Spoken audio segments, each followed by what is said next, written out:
Yes, we are live now. Hello friends, this is Imanshi and welcome to Let's Learn। तो पहले तो सभी को हैप्पी न्यू ईयर। ये नए साल की पहली क्लास है यूट्यूब पर। वैसे तो बैचेस में क्लासेस हो रही थी, तो सभी को गुड इवनिंग, नमस्कार, राम राम, सत श्री अकाल, अस्सलाम वालेकुम, what you feel connected with. Start करेंगे maths pedagogy in one shot. हम Hindi pedagogy in one shot कर चुके हैं, English pedagogy in one shot कर चुके हैं, EVS pedagogy in one shot कर चुके हैं, जिसको आपने देखा है, पढ़ा है, समझा है। फ्री नोट्स आप डिस्क्रिप्शन बॉक्स से डाउनलोड कर दीजिएगा। ये वो वाला टाइम है जब 2 शिफ्ट आपकी सीटेट के एग्जाम्स हो चुके हैं, 2 शिफ्ट्स में, यानी 2 दिन पेपर हुए हैं। बाकी अभी भी ऐसे लोग हैं जो जाग रहे हैं और उनको चीजें पढ़नी है अभी भी, है ना। तो एक बार मुझे बताओ, ये सेशन चल पा रहा है, नहीं चल पा रहा है, कोई समस्या, कोई परेशानी कुछ है तो। और अभी भी ये बिल्कुल सही समय है कि आप एक हफ्ते भी ठीक से पढ़ लें तो आपका पेपर क्लियर हो जाएगा, जिन लोगों ने पढ़ाई नहीं की अभी तक भी। तो एक तो ये सेशन है आज, maths pedagogy in one shot. इसके अलावा आपको अजर्शन और रीजनिंग वाले क्वेश्चंस में बहुत समस्या होती है। सीडीपी के मैं 4 मैराथन्स लिए हैं, क्योंकि कॉन्सेप्ट्स अगर आपके बेटर हो गए तो बाकी सब्जेक्ट्स की पेडागोजी अपने आप बेटर हो जाएगी। तो वो 8.5 घंटे के सेशंस हैं जो आप देख सकते हैं। अगर सिर्फ एक सेशन देखना है इन वन शॉट, तो आप प्रीवियस एक मैराथन सेशन है जिसको लगभग 10 करोड़ लोग अभी देखने वाले हैं। 10 करोड़ नहीं, 1 करोड़ लोग, 10 मिलियन लोग, मिलियन का भी तो है ना। तो वो अपने आप में ही, आज तक पेडागोजी की कोई सिंगल वीडियो भी नहीं है जिसपे 5 मिलियन भी व्यूज हो, और वो अपने आप में 1 करोड़ के आसपास पहुंचने वाले। इसका मतलब देश भर के अलग अलग एग्जाम्स में उस सेशन ने, उस वीडियो ने आपको हेल्प की है। तो लाइक शेयर सब्सक्राइब आप जैसे जैसे आएंगे करते जाएंगे। अगर आपको सेशन पसंद आता है, हेल्प करेगा फॉर श्योर। इस हिसाब से डिजाइन किया है कि आप जो लो हैंगिंग फ्रूट्स हम जिनको बोलते हैं कि भाई एकदम जो फल हैं, अगर आपकी हाइट जो है बहुत ज्यादा भी नहीं है और सबसे नीचे आपको वही दिख रहे हैं, तो ऐसे हाथ बस ऊपर ही करना है और नंबर आ जाएंगे। क्यों? क्योंकि सिलेबस आपका फिक्स्ड है, चीजें एनालिसिस से भी पता चल रही हैं। प्रीवियसली नेचर ऑफ मैथमेटिक्स पे क्वेश्चन आ रहे हैं, वैन हील पर क्वेश्चन आ रहे हैं। तो जो टॉपिक्स बार बार आते हैं और आपको पास कराने में, आपके नंबर बढ़वाने में बहुत ज्यादा मदद कर सकते हैं, क्योंकि इसमें कोई आपका कंपटीशन तो है नहीं किसी से। उसका रीजन यही है कि जो एग्जाम है आपका वो क्वालिफाइंग एग्जाम है। तो स्टार्ट करते हैं। सारे ही सब्जेक्ट्स के नोट्स फ्री हैं आपके सभी सब्जेक्ट्स के, वो आप डाउनलोड कर लीजिएगा डिस्क्रिप्शन बॉक्स में या टेलीग्राम चैनल से, जहां से आप चाहें। अब हम बात करते हैं आज के सेशन पे। मैं खुद को नहीं देख पा रही हूँ यहाँ पे, तो मैं देखना चाह रही हूँ कि सेशन ठीक से चल रहा है या नहीं। फिर हम कंटिन्यू करेंगे नेचर ऑफ मैथमेटिक्स को समझते हुए। रात बहुत हो गई है क्योंकि मैं थोड़ी सी क्लासेस में बिजी थी, फिर बाकी चीज़ों में तो, लेकिन काम का सेशन है। आप पेपर से एक दिन पहले भी देख जाएंगे तो आपको मदद मिलेगी। चलिए स्टार्ट करें। शेयर कर दीजिए उन लोगों के साथ। ये कल सेशन होना था, but I was not feeling well एक क्लास के बाद, तो मैं ये वाली क्लास नहीं ले पाई। चलिए स्टार्ट करते हैं। ऑब्जेक्टिव्स क्या है मैथमेटिक्स के, इससे भी पहले हम 2-3 शब्द में ये समझेंगे कि नेचर ऑफ मैथमेटिक्स कैसा है। तो नेचर ऑफ मैथमेटिक्स जो है वो अपने आप में ही कुछ हद तक कॉम्प्लेक्स कहा जाता है। नेचर ऑफ मैथमेटिक्स यानी गणित की कैसी प्रकृति है। तो 2-3 पॉइंट्स हैं जो आपके काम के हैं। इस पे क्वेश्चंस पूछे गए हैं, इस बार भी आप एनालिसिस में बता रहे हैं ऑनलाइन एग्जाम के, पिछली बार भी हमेशा आते ही हैं इस पे क्वेश्चन। तो गणित की प्रकृति की जब हम बात कर रहे हैं, मैंने कोशिश की है कि सेशन को बाइलिंगुअल रखा जाए कुछ हद तक। तो नेचर ऑफ मैथमेटिक्स की जब हम बात कर रहे हैं, तो एक तो ये कि ये लॉजिकल होता है, तार्किक होता है। यहाँ पे इंट्यूशन से भी ज्यादा, जो अगर हम कहें कुछ हद तक तो इंट्यूशन को भी हम महत्व देते हैं, अदरवाइज तर्क की वैल्यू है। यानी सिर्फ ऐसा नहीं है कि ये सिर्फ कल्पना से चल जाएगा, या आप लिटरेचर पढ़ते हैं या पोएम्स पढ़ते हैं तो आप एंजॉय करते हैं उस चीज को, एंजॉय आप इसको भी करेंगे, बट इस सब्जेक्ट का जो नेचर है, यानी मैथमेटिक्स का जो नेचर है, वो तार्किक है, यानी तर्कपूर्ण है, लॉजिकल है। आपको पता है मैथ्स में 2+2 4 होते हैं, जबकि जब हम पेडागोजी भी पढ़ रहे होते हैं वहां पे 2+2 हमेशा 4 नहीं होते, वहां बहुत सारे पर्सपेक्टिव्स होते हैं, जबकि यहाँ एक डेफिनेट आंसर आपको मिल जाता है। तो हम कहेंगे कि लॉजिकल है, लॉजिक की जरूरत पड़ती है, तर्क की जरूरत पड़ती है। मैथमेटिक्स के नेचर में ये बात निहित है, ठीक है। एब्स्ट्रैक्ट इन नेचर है, यानी अमूर्तता पाई जाती है। भाई नंबर्स क्या है, अपने आप में अमूर्त ही हैं। फिर आप थियरम्स को प्रूव कर रहे हैं, समझ रहे हैं चीजों को, तो यानी अमूर्तता भी है। जो प्रकृति है मैथ्स की वो अमूर्त भी है। तो हमको कोशिश करनी है कि कॉन्क्रीट चीजों से जोड़ करके, कॉन्क्रीट क्या है, मूर्त, जिसको टच और फील किया जा सके, जैसे ये बॉटल है, तो हम कॉन्क्रीट चीजों का उदाहरण लेके उनका प्रयोग करके टीचिंग लर्निंग मटेरियल में, अपनी शिक्षण सहायक सामग्री में अमूर्त संप्रत्यों को भी सिखा पाए, ठीक है। थर्ड पॉइंट अगर हम कहना चाहें, ऐसे बहुत सारे अन्य पॉइंट भी हैं कि भाई लॉजिकल होता है, एब्स्ट्रैक्ट होता है, ओपन एंडेड क्वेश्चंस आपको पूछने चाहिए जिससे बच्चे की थिंकिंग प्रोसेस बेहतर हो। थिंकिंग प्रोसेस बेहतर होगी तो लॉजिकल प्रोसेस बेहतर होगी, वो इमेजिन भी अच्छे से करेगा, वो बाकी चीजें भी जो है वो आपकी अच्छे से होंगी। एक और चीज है हायरार्किकल इन नेचर है, यानी पदानुक्रमिक है। जो मैथ्स है वो क्या है, पदानुक्रमिक है। पदानुक्रमिक बोले तो एक चीज दूसरी चीज से जुड़ी हुई है। आप हायर लेवल पे तब जाते हैं जब आपको पहले चीजें पता होती हैं, है ना भाई। आप एडिशन नहीं सीखेंगे तो फिर आगे की चीजें कैसे होंगी। आप सब्ट्रैक्शन नहीं सीखेंगे, आप मल्टीप्लिकेशन नहीं सीखेंगे, फिर आप डिवीजन नहीं सीख पाएंगे अगर मल्टीप्लिकेशन नहीं आता है।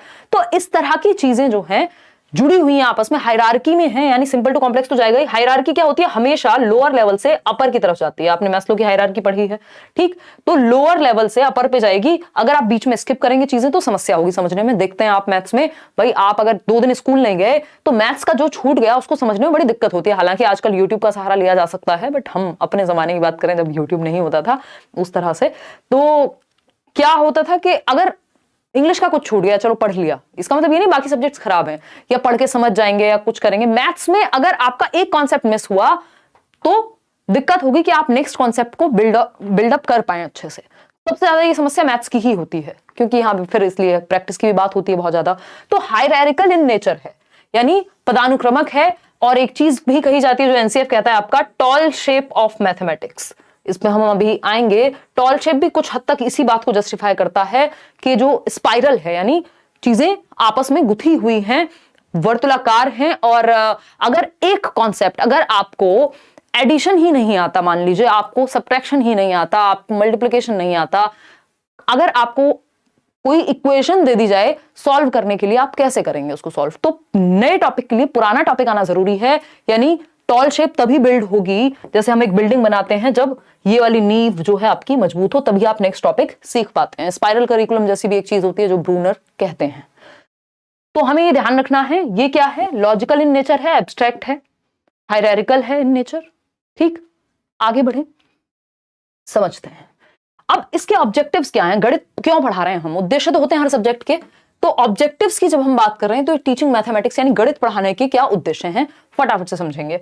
ये सेशन थोड़ा सा शॉर्ट और टू द पॉइंट होने वाला है, क्योंकि पेपर में डायरेक्टली आपको हेल्प करेगा, सिंपल बात, ठीक। Mathematization of the child's thought process, इस बार भी इस पे क्वेश्चन आया, हमेशा आते हैं इस पे क्वेश्चन के एक ऑब्जेक्टिव, एक उद्देश्य क्या है। हम आज भी जो पढ़ रहे हैं इसका उद्देश्य क्या है। आपका पेपर है 9 तारीख को, या जिनके भी आगे आने वाले एग्जाम्स हैं, मैथ्स पेडागोजी पढ़नी है, तो उस पेपर में मदद हो सके, इसलिए हम आज ये पढ़ रहे हैं। तो उद्देश्य क्या है कि सीटेट के एग्जाम के लिए पेडागोजी जहां पे भी पूछी जाती है उसके लिए हम पढ़ रहे हैं।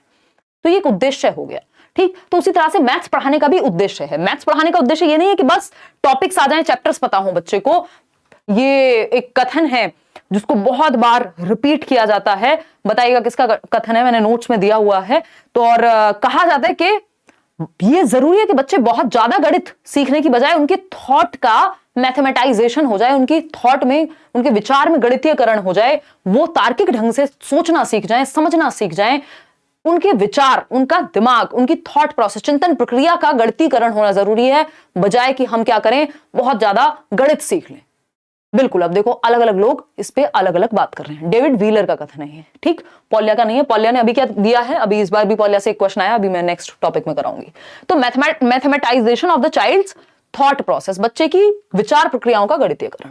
Children learn to enjoy mathematics. अब हम हवा नहीं बना दें गणित का, डर ना बिठा दें बच्चे के अंदर, इस तरह से सिखाया जाना चाहिए मैथमेटिक्स कि बच्चे गणित का आनंद ले सकें, एंजॉय कर सकें। इतने सारे टीचिंग लर्निंग मटेरियल्स, इतने सारे मेथड्स, स्टोरीज का आप यूज करें, आसान भाषा में मुश्किल टर्म्स को समझाएं, जो मैथ्स की लैंग्वेज है अपने आप में उसको आप डेली लाइफ से जोड़ दें, ठीक। Making mathematics a part of children's life experience, वही बात जो एनसीएफ भी कहता ही है कि बच्चे के जो वास्तविक जीवन है, जिस दुनिया में वो रहता है, आप उससे जोड़िए ना। किताबों में कुछ और पढ़ रहा है, दुनिया में कुछ और है भाई। वो अगर हम देखें तो गणित कहाँ है, हमारी एवरीडे लाइफ में है, हर जगह पर है। कम्युनिटी रिसोर्स का हमें इस्तेमाल करना चाहिए। और बच्चा एक दुकान से टॉफी भी लेने जाएगा, चॉकलेट भी खाएगा, कुछ भी जो भी वो करता है, मैथ्स वहां इंक्लूडेड है ना।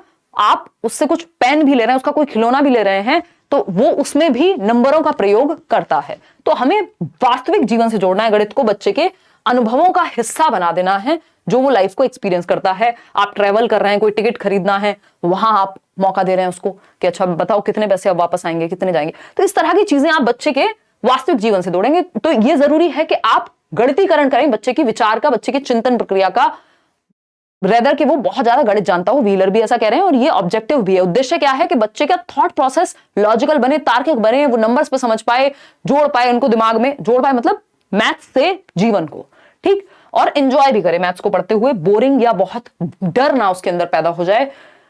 To develop logical thinking among the children, again तार्किक विषय है, हमने पहले ही पढ़ लिया। नेचर क्या है इसका, लॉजिकल है, एब्स्ट्रैक्ट है, ठीक, बहुत ज्यादा कॉन्क्रीट नहीं है, वो हम बनाते हैं उसको कॉन्क्रीट चीजों से जोड़ करके। भाई हम 2 की बात करें तो अपने आप में 2 थोड़ा ना बहुत ज्यादा कॉन्क्रीट है, लेकिन जब हम कहेंगे 2 सेब यानी 2 एप्पल्स 2 चॉकलेट्स, तो वो तुरंत मूर्तता धारण कर लेगा, ठीक है ना, कोई दिक्कत परेशानी दर्द समस्या नहीं होगी यहां तक। 5th पॉइंट है children understand the basic structure of, जिनको मैथ्स में बहुत दिक्कत होती है वो भी ये सेशन देखें, बिल्कुल नॉर्मल भाषा का प्रयोग करते हुए हम आपके 10 नंबर तो कम से कम एंश्योर करा देंगे 15 में से। 15 का ही आती है ना पेडागोजी, ठीक, बहुत ज्यादा फेंकने का मतलब आदत भी नहीं है, नेचर भी नहीं है, आने को आ जाए आपके बहुत ज्यादा अगर आप प्रीवियस ईयर या नोट्स वगैरह भी पढ़ लें, बट एटलीस्ट। तो children understand the basic structure of mathematics, that is arithmetic, algebra, geometry and trigonometry, यानी बच्चे गणित की मूल संरचना, जो बेसिक स्ट्रक्चर है, कैसे गणित बना है, जियोमेट्री है, अर्थमेटिक है, एल्जेब्रा बीज गणित है, ज्यामिति है, इन त्रिकोणमिति है, इन सब के बारे में जान पाए। ये भी एक क्या है हमारा कि बेसिक स्ट्रक्चर कैसे क्रिएट होता है मैथमेटिक्स का, ये भी एक ऑब्जेक्टिव है, ठीक है। इतनी बात हम कह रहे हैं भाई, अभी तो हम नेशनल एजुकेशन पॉलिसी की, न्यू एजुकेशन पॉलिसी की बात कर रहे हैं, तो वो कह रहे हैं भाई एटलीस्ट अर्थमेटिक हो गया या बेसिक समझ तो बच्चे को पता हो, रीडिंग राइटिंग अर्थमेटिक, ये तो बेसिक न्यूमरेसी स्किल्स में उसको आए, जोड़ घटाना जीवन यापन तो वो कर ले, इतना गणित तो जाने। अब जॉर्ज पॉलिया की बात करते हैं, इन्होंने 2 प्रकार के एम्स बनाए हैं, यानी उद्देश्य बनाए किस तरह के गणित को सिखाने के स्कूल्स में, एक नैरो और एक हायर। उससे पहले इस बार एक क्वेश्चन आया था जॉर्ज पॉलिया के प्रॉब्लम सॉल्विंग मॉडल से। ये 4 स्टेप्स हैं, अभी हम इनको समझेंगे और फिर एक क्वेश्चन करेंगे किस तरह का क्वेश्चन आया था, ठीक है। तो अगर हम बात कर रहे हैं यहां जॉर्ज पॉलिया की, अकॉर्डिंग टू जॉर्ज पॉलिया क्या कहते हैं, देयर आर 2 एम्स, यानी 2 एम्स हैं, उद्देश्य हैं, गोल्स हैं, टीचिंग मैथमेटिक्स इन स्कूल्स। यानी इन जनरल अगर हम देखें, बहुत ज्यादा भाषा में ना डीप जाते हुए, ये अगर हम समझें कि कितने एम्स हैं, क्या उद्देश्य हैं, क्या ऑब्जेक्टिव्स हैं, दो टाइप के हैं मुख्य रूप से, नैरो एम्स ऑफ मैथमेटिक्स और हायर और broad aims of mathematics. Narrow aims क्या है, बेसिक कैलकुलेशन, जीवन यापन, ये वो। हायर क्या है, थिंकिंग का मैथमेटाइजेशन, रिसर्च करें आप कल को जाके देश के लिए एक रिसोर्स बन पाए। तो संकीर्ण लक्ष्य और हायर या ब्रॉड एम्स, जिनको हम विस्तृत या व्यापक लक्ष्य कहेंगे, इन दोनों को पढ़ेंगे। उससे पहले ये जॉर्ज पॉलिया का प्रॉब्लम सॉल्विंग मेथड पढ़ लेते हैं, जो सिर्फ 4 स्टेप का है, पेपर में एज इट इज आया है। 4 स्टेप्स की अगर हम बात करें, समस्या समाधान का ये एक मॉडल है जिसमें 4 स्टेप्स हैं। ये सिंपल बात है, अंडरस्टैंड द प्रॉब्लम, यानी कभी भी आपके सामने, मान लीजिए बच्चे के सामने आपने समस्या प्रस्तुत की, तो पहले वो समझेगा ना, अंडरस्टैंड द प्रॉब्लम, या अवेयर होना प्रॉब्लम के प्रति, पता होना कि समस्या है क्या, उसको समझना।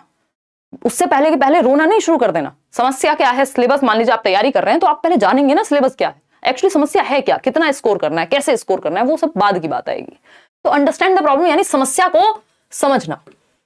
हिंदी वाले चाहें तो लिख सकते हैं समस्या को समझना, ठीक है बात। फिर अगर हम बात करें मेक अ प्लान, फिर आप एक प्लान बनाते हैं, पहले समस्या समझते हैं, फिर प्लान बनाया जाता है ना, एक प्लान, एक योजना तैयार की जाएगी। फिर आता है कैरी आउट द प्लान, या इसको डिवाइस द प्लान।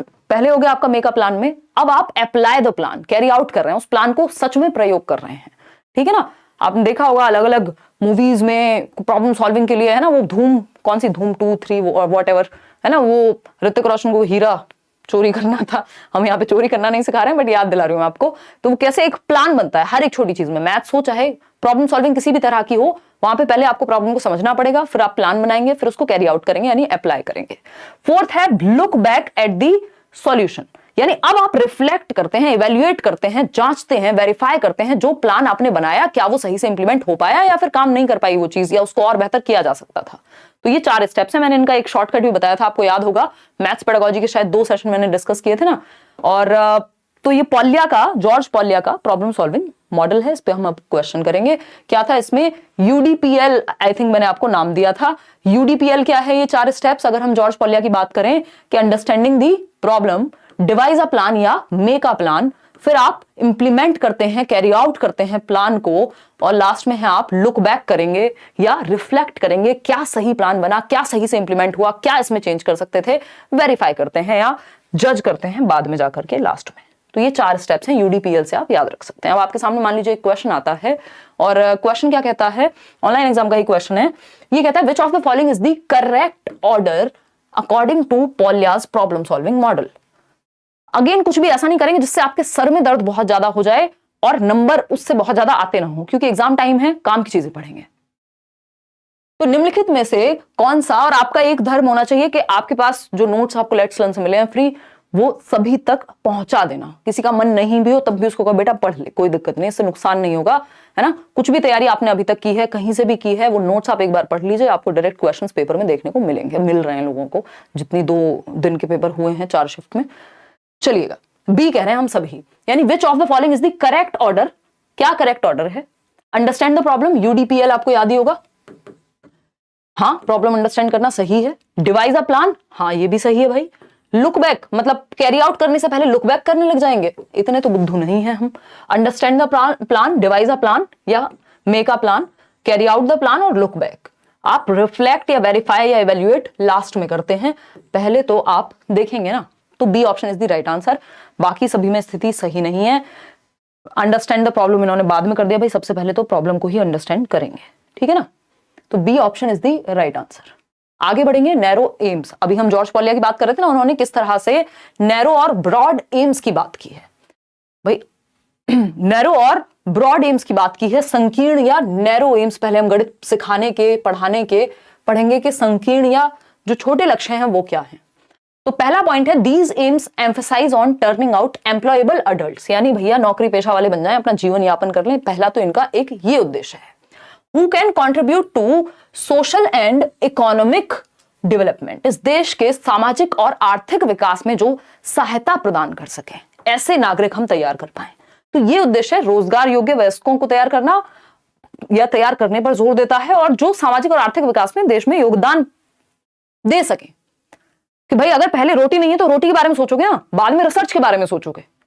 रोटी नहीं है और रिसर्च के बारे में भी सोच रहे हैं तो या तो आप एक्सेप्शन है ना। तो अगर हम बात करें, दीज एम्स किस पे एम्फसाइज करते हैं? सोशल इकोनॉमिक डेवलपमेंट देश का हो और आप एक रोजगार या एम्प्लॉयबल अडल्ट बन जाएं, इतना गणित आपको आता हो कि आप डेली जीवन में उसको या अपने नौकरी पेशे में यूज कर पाए। तो ये एम्प्लॉयबल अडल्ट्स बनाने पे है, सोशल और इकोनॉमिक डेवलपमेंट ठीक से हो जाए। सेकंड पॉइंट है, this is related to numerical operations. अभी हम नैरो एम्स की ही बात कर रहे हैं, संकीर्ण उद्देश्यों की। तो ये न्यूमेरिकल ऑपरेशंस बच्चे को बेसिक आते हो, मेजरमेंट, भाई अपनी ही हाइट मेजर करनी है, पता ही नहीं है सेंटीमीटर में करें, इंच में करें, किस में करें, कैसे करें, बेसिक मैथ्स भी नहीं आता तो दिक्कत होगी। तो न्यूमेरिकल ऑपरेशंस जैसे मेजरमेंट, फ्रैक्शंस, परसेंटेज, इतना आता हो बच्चे को, ये क्या है? संकीर्ण उद्देश्य है कि संख्यात्मक संक्रियाओं अर्थात मापन, भिन्न, प्रतिशत आदि, इन सब संकल्पनाओं से, गणित के इन कॉन्सेप्ट से बच्चा वाकिफ हो। फिर आता है third point, thus the limited aim of mathematics या narrow aim of mathematics is to develop useful abilities, जिनको दैनिक जीवन में यूज किया जा सके, जिनको लाइफ में यूज किया जा सके, देश को थोड़ा आगे बढ़ाया जा सके। इतनी बात क्लियर है या नहीं है? है ना। कल भी हम 9 बजे मिलेंगे, जो अजर्शन और रीजनिंग वाले क्वेश्चंस होते हैं, जो मुश्किल लगते हैं, कथन और कारण वाले क्वेश्चंस, वो हम करेंगे। तो ये कुछ बेसिक नैरो एम्स थे। अब आए ब्रॉड एम्स, व्यापक उद्देश्य। व्यापक उद्देश्य क्या कहते हैं? थिंक मैथमेटिकली, यानी गणितीय चिंतन, आप सोच पाए। अब तो आप थियरम भी लिख देंगे खुद से, अपना भी एक आपकी एक किताब आ सकती है। हैव लॉजिकल डिस्कशन, यानी जब आप चर्चा करें तो तार्किक चर्चा होनी चाहिए, सिर्फ गणित में ही नहीं, इन जनरल भी। तो ये गणित से आ रहा है, लेकिन ये जो एबिलिटी है आप में, गणित को सीखने से, समझने से आ रही है।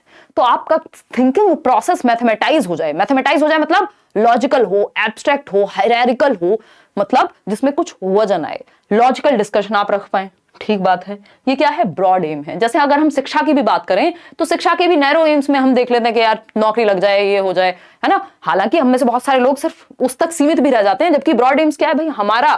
हमारे अंदर की जो यूनिकनेस है, जो हमारा होलिस्टिक डेवलपमेंट है, वो बाहर निकल के आए, जिस चीज के लिए हम बने हैं वहां तक पहुंच पाए।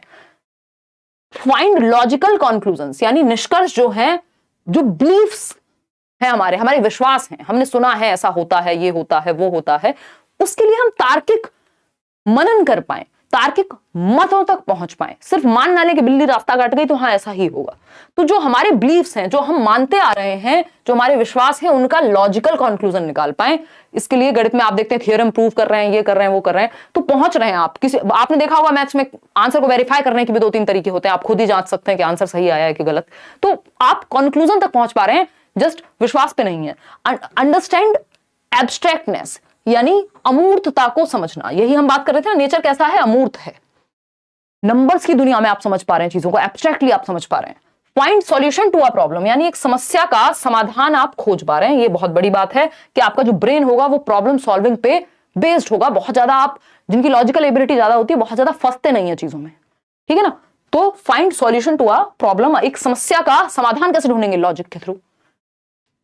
प्रॉब्लम सॉल्विंग बेटर हो गई आपकी। अब एनसीएफ की अगर माने तो प्राइमरी लेवल पे मुख्यतः, वैसे ये सभी लेवल्स पे काम आते हैं। मैंने और भी कई सारे एम्स हैं इसमें जो एनसीएफ के अकॉर्डिंग है, जो आपके नोट्स में मैंने डलवाए हुए हैं। हिंदी इंग्लिश दोनों में ही नोट्स आपको मिल चुके हैं, मैथ्स पेडागोजी के भी, है ना, और फ्री नोट्स हैं वो again.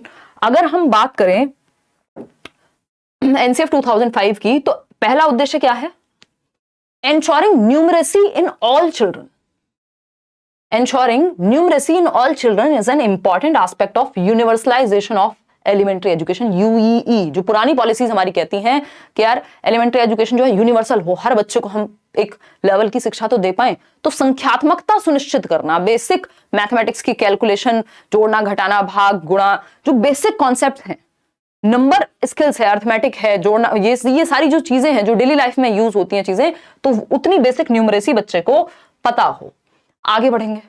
Eight this level progression should be from concrete to abstract. बच्चा कितने साल का होता है प्राइमरी लेवल पे, 6 से 11 वर्ष का। और अगर elementary 6th to 8th class की बात करें, भाई ये 6 से 11 का होता है, कक्षा 1 से 5 तक, ठीक है ना। 6 साल का बच्चा जाता है फर्स्ट क्लास में, ये बात हम बहुत पहले से जानते हैं, कुछ इसमें नया नहीं है, ठीक। अगर हम बात कर रहे हैं 11 से फिर हम 14 साल तक की, तो वो 6th to 8th क्लास है। और आपका 6 से 14 तक ही हम फ्री एंड कंपलसरी एजुकेशन की बात करते हैं आरटीई में। एट दिस लेवल प्रोग्रेशन कैसे पढ़ाना चाहिए हमें, कॉन्क्रीट टू एब्स्ट्रैक्ट। क्योंकि बच्चे की ये कौन सी उम्र है, प्याजे को याद कीजिए, 7 से 11 वर्ष में, ये वो उम्र है जब लॉजिकल एबिलिटी उसके अंदर आती है, कॉन्क्रीट ऑपरेशनल स्टेज है, यानी वो मूर्त चीजों के बारे में। इस पेन के बारे में सिर्फ मैं वर्बली ना समझा दूं, दिखा दूं तो और मजा आ जाएगा बच्चे को। यानी मूर्त चीजें, अगर उसको आपको ट्रायंगल आप सच में दिखा देंगे एक 3D ऑब्जेक्ट में, या एक पिक्चर दिखा देंगे और फिर उसकी प्रॉपर्टीज के बारे में बात करेंगे, तो बच्चा ज्यादा अच्छे से समझ पाएगा। यानी मूर्त से अमूर्त की ओर जाएंगे। थर्ड पॉइंट क्या है, फटाफट से बताएंगे थर्ड पॉइंट क्या है। हेलो दी, please check online papers of 2021 December by doing your classes Hindi English math pedagogy, we can solve. अच्छा, और थोड़ी सी मेहनत करोगे अगर साहिल, तो आप देख पाएंगे। मैंने प्रीवियस कराया तो वो है, कर तो रहे हैं, और कर लेंगे, डोंट वरी। समझ नहीं पा रही हूँ आपकी बात, कैसे कहना चाह रहे हो, मतलब 15 में से 7 8 कैसे सॉल्व कर पा रहे हो, थोड़ा सा और बताओ समस्या। अगर हम बात कर रहे हैं यहाँ पे, encourage non number areas like shapes, special understanding, patterns, measurement and data handling. यानी नॉन नंबर एरियाज, शेप्स को समझ पाए बच्चा, स्पेशल अंडरस्टैंडिंग मतलब जो आकृतियां हैं, जैसे ये बॉटल भी है तो ये कैसे बनी है, क्या शेप यूज हुई है, इन सब पे स्पेशल थिंकिंग भी वो कर पाए। यानी वो इन रिलेशन टू स्पेस और आपकी शेप्स को भी वो समझ पाए, जिसको हम कुछ हद तक ज्योमेट्री की तरफ ले जाते हैं, ठीक है ना।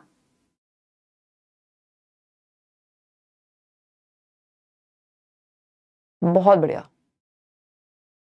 अच्छा, निशु क्या कह रहे हैं मैम, मैंने आपके ब्लॉग में मम्मी को देखा, वो मेरी मैम है, मतलब मेरी मम्मी को, अच्छा आपकी मम्मी को देखा, हाँ मतलब ओके। मेरे को बहुत खुशी हुई स्कूल छोड़ने के बाद, इतने टाइम बाद अपनी मैम को देख के। अच्छा 9th क्लास में, ओके बहुत बढ़िया। आप देखो मम्मी के भी स्टूडेंट्स हमें मिल रहे हैं, कमाल ही हो गया।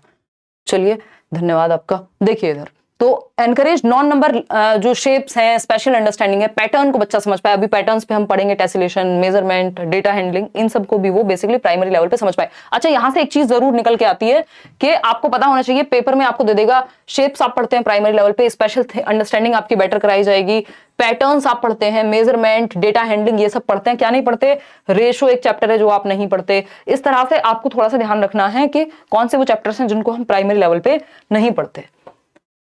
अब कॉन्सेप्ट मैपिंग पे एक क्वेश्चन आ जाता है जनरली। कॉन्सेप्ट मैपिंग क्या कहता है, ये कहता है it is a schematic drawing which shows relationship between the concept. यानी यह एक योजनाबद्ध रेखा चित्र है जो अवधारणाओं के बीच के संबंध को दर्शाता है। ये सिर्फ मैथ्स में ही नहीं, अदर सब्जेक्ट्स में भी हेल्प करेगा कॉन्सेप्ट मैप। यानी संप्रत्य मानचित्रण, यानी एक कॉन्सेप्ट पढ़ा आपने, मान लीजिए प्याजे को पढ़ा, और उसका आप एक हायरार्किकल एक फ्लो चार्ट बना पा रहे हैं, इस तरह की चीजें बना पा रहे हैं जिससे आप आसानी से याद रख पाए उसको।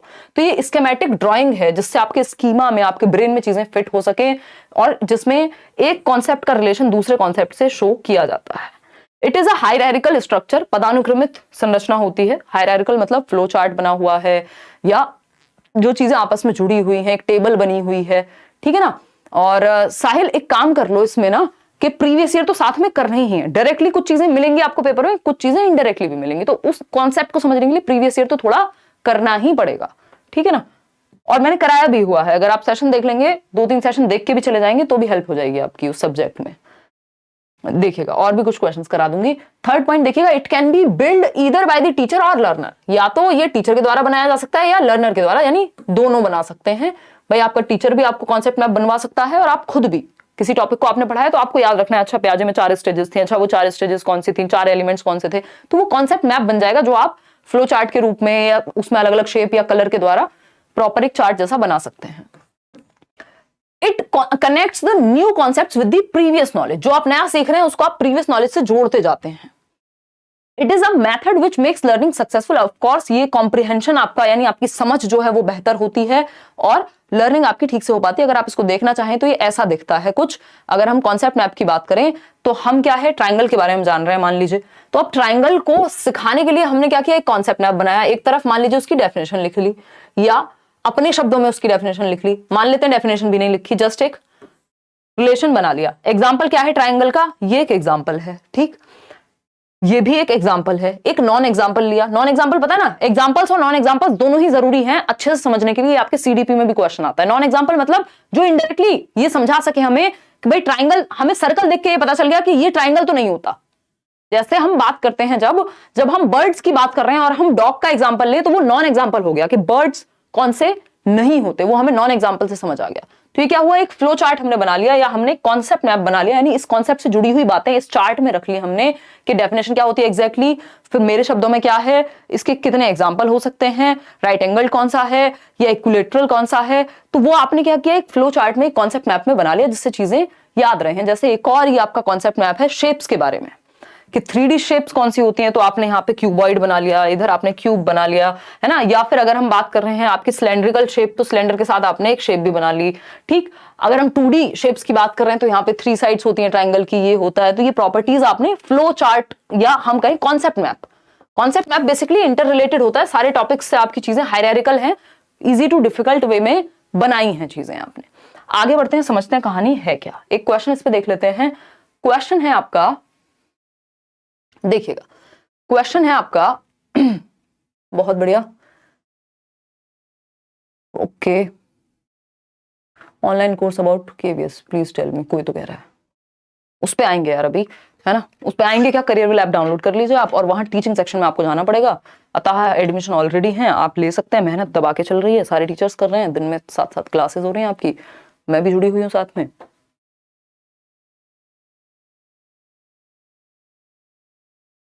अगर सिर्फ पेडागोजी पढ़नी है तो पेडागोजी स्पेशल बैच ले सकते हैं आप, लेकिन दोनों मत ले लीजिएगा गलती से कि आप पेडागोजी स्पेशल भी ले लें और आप कंप्लीट बैच भी ले लें। कंप्लीट का मतलब ही है उसमें पेडागोजी अपने आप शामिल होगी। देखिएगा तो क्वेश्चन क्या है, which one of the following statements is not true about concept maps. Concept map के बारे में क्या सही नहीं है। Concept maps represent a collection of interconnected concepts, बिल्कुल सही बात है भाई। अगर ट्राइंगल के बारे में पढ़ रहे हैं तो उसमें कितने टाइप्स के ट्राइंगल होते हैं, अच्छा इक्विलेटरल कौन सा होता है, अच्छा राइट एंगल कौन सा है, तो वो इमेज हमने अभी बनी हुई देखी, तो बिल्कुल आपस में जुड़ी हुई प्रॉपर्टीज को हम यहाँ लिखते हैं, सही बात है। प्रॉपर्टी वो बंगले वाली नहीं, मतलब कैरेक्टरिस्टिक्स जो है।